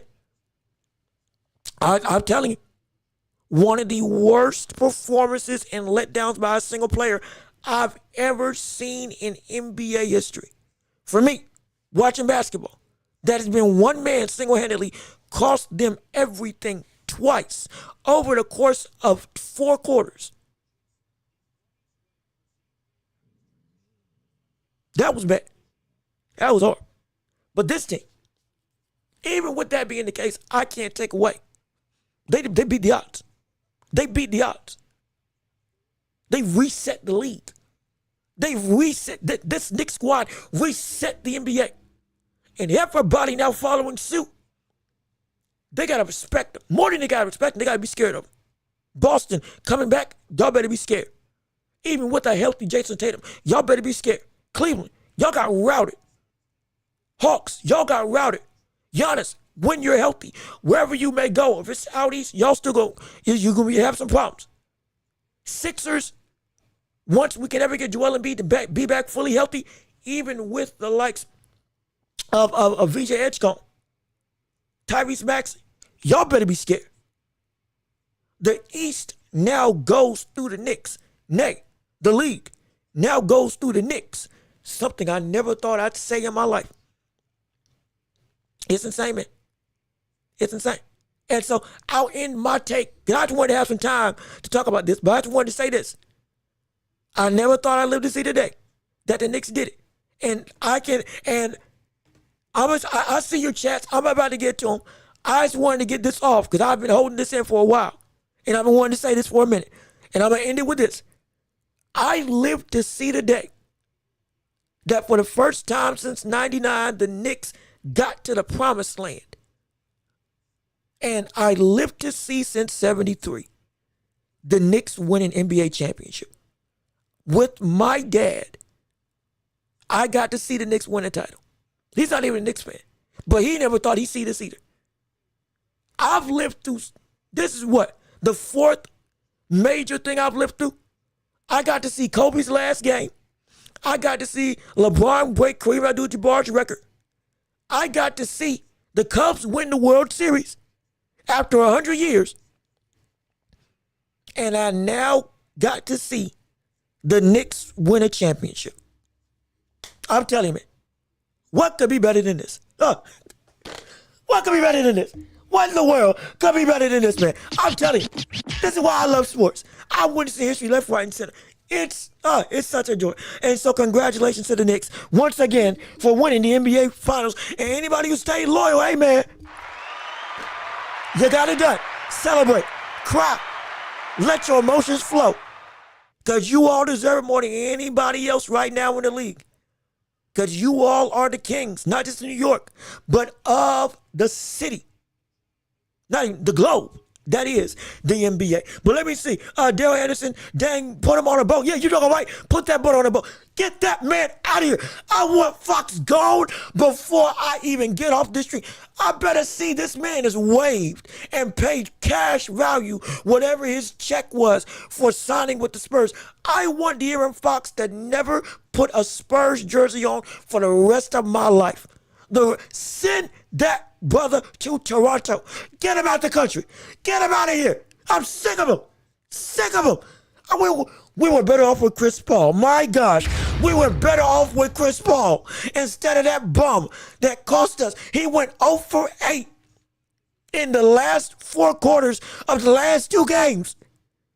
Took dumb shots every time. Get him out of here. Oh my gosh. But again, I digress. We're moving on. I'm in Rhoda. Welch excited for Boots versus Zayas. It's a couple of days away. It is a couple of days away. We got some clips and stuff that we're going to talk about from reference to him and him discussing the world of him versus Zayas at 154 for the unified championships of the world. And again, we're going to have some more time tomorrow to talk about it because we were more so talking about Bam and Inouye and the rest of his division and his life right now at the division of 118. However, I can say this, when we're looking at Boots and Zayas right now, there is still a lot of I don't want to say convoluted concern, because people are still very much in the midst of who they feel is going to win and why. But as you're watching this fight, I'm very interested. We're going to talk about this more tomorrow. The bodywork of Zayas, how is that going to affect Boots? Because I don't think he's faced off against somebody that is that dedicated at potentially testing the basement and the gas tank of Jaron Ennis. I don't know if we're going to, I'm interested to see what that's going to be like. Not because I think, he's going to get hurt, but if he gets winded a little quicker because somebody's going downstairs and not worrying about trying to attack the elusive head movement of somebody like a Boots, and he sticks with what he knows is always going to be there, will that take an effect on Boots potentially, as if this round or if this fight gets later and later and he isn't at that same I'm still as fresh as a daisy? Could that be a potential indicative concern that we need to have for this fight? Because we keep talking about, Boots is going to catch him, Boots is going to hurt him. But the wear and tear of somebody that will not quit going downstairs and consistently hitting the same spot, even if you're tough, you'll start to defend it a little bit lighter. Will Zayas take that approach? And if so, will it be successful? Or is Boots' defense and distance too good and too much of a controlling nature that Zayas won't have an ability to, even going downstairs, he won't be successful? But again, we're going to talk about that tomorrow or on Thursday, because we got to go end off the show and have you all enjoy the rest of your afternoon. So ladies and gentlemen, with all that being said, we're going to wrap this show up, sit at home, and get on out of here, because we're almost at the 3-hour mark, and we have to be sure that we keep in line with how our time is going to be handled for this show. So we're going to be back tomorrow afternoon for more on the Watch Report. But for now, we got to go and get out of here. So with all of that being said, ladies and gentlemen, this has been another episode of The Welch Report with me, your host, Jean-Luc Welch. As I'm taking a sip of my coffee, we thank you so much for tuning in and listening to the show. Hopefully, you had a phenomenal time and you enjoyed yourself on the airways of our show. Hopefully you had a great time listening, interacting, and responding. I hope I got to as many chats as possible. We were very active today, which I love, I appreciate, and I love all the discussion. We can't wait to have more talk with you on Thursday afternoon, same time, same place, same channel, all for your viewing and listening pleasure. If you would, leave a like on the stream before you leave and click the like button on this video. One like makes a world of difference to help us to go and reach the masses all across the globe. We thank you all who came in and chatted on our show. All of you were spectacular. All of you were wonderful, coming in and adding elements to the show by consistently giving your thoughts and opinions. And we still want to hear you in the chat or in the comment section at the end of this video of what you liked or what you didn't like about the show, so we can continue to make this show better for you to witness and enjoy. Subscribe to the channel if you haven't already. Come on and join the empire. Be a part of the hottest show in all the globe, and subscribe to our channel if you haven't already. Hit the notification bell so you know whenever we post right here on YouTube and on every podcasting platform imaginable. Apple, Spotify, you name it, we are there. Listen to us on the go, in your job, in your car, with your friends. I don't matter where you are. Just know that we're going to be here and we're going to be able to be listened to wherever you may be. But be sure to go and listen to us wherever you are and rate us 5 stars there. And if you can't support the channel monetarily, we got Cash App, PayPal, links down below in the description. Super chats and super gifts if you can give to the show. It would mean the world to me. Any amount will do. Helps us to pay the bills and helps us to go through and edify the show to make it bigger, better, and stronger, all for your viewing and listening pleasure. Let me see. Beach Skull, I see you in the chat. Schofield and Tank, we're going to have to talk about it tomorrow because we got to end this show right now. But excuse me, we're going to talk about it on Thursday because we got to end this show right now. But be here on Thursday, everybody, for more talk, more discussion, more debates and conversation involving the world of sports, boxing, and beyond as we continue to delve into the sports world together. But I've been Jean-Luc Welch. You all have been absolutely wonderful. Be safe, be blessed, peace, and love. Oh, we are out of here. Yes, sir. Salute to you. The top 5 chatters for today. I think number 1 was Amin Rhoda. Number 2 was Mr. Miyagi. Number 3 was Ani the Bird. Number 4 was Jitterbug. And number 5 was Dale Anderson for the top 5 most active chatters on today's show. We appreciate you all tuning in. And be sure to be right here for more show, more conversation, and more debates and more fun right here on the Welch Report on Thursday afternoon. Be safe, be blessed. One more time, salute to you, and we are out of here.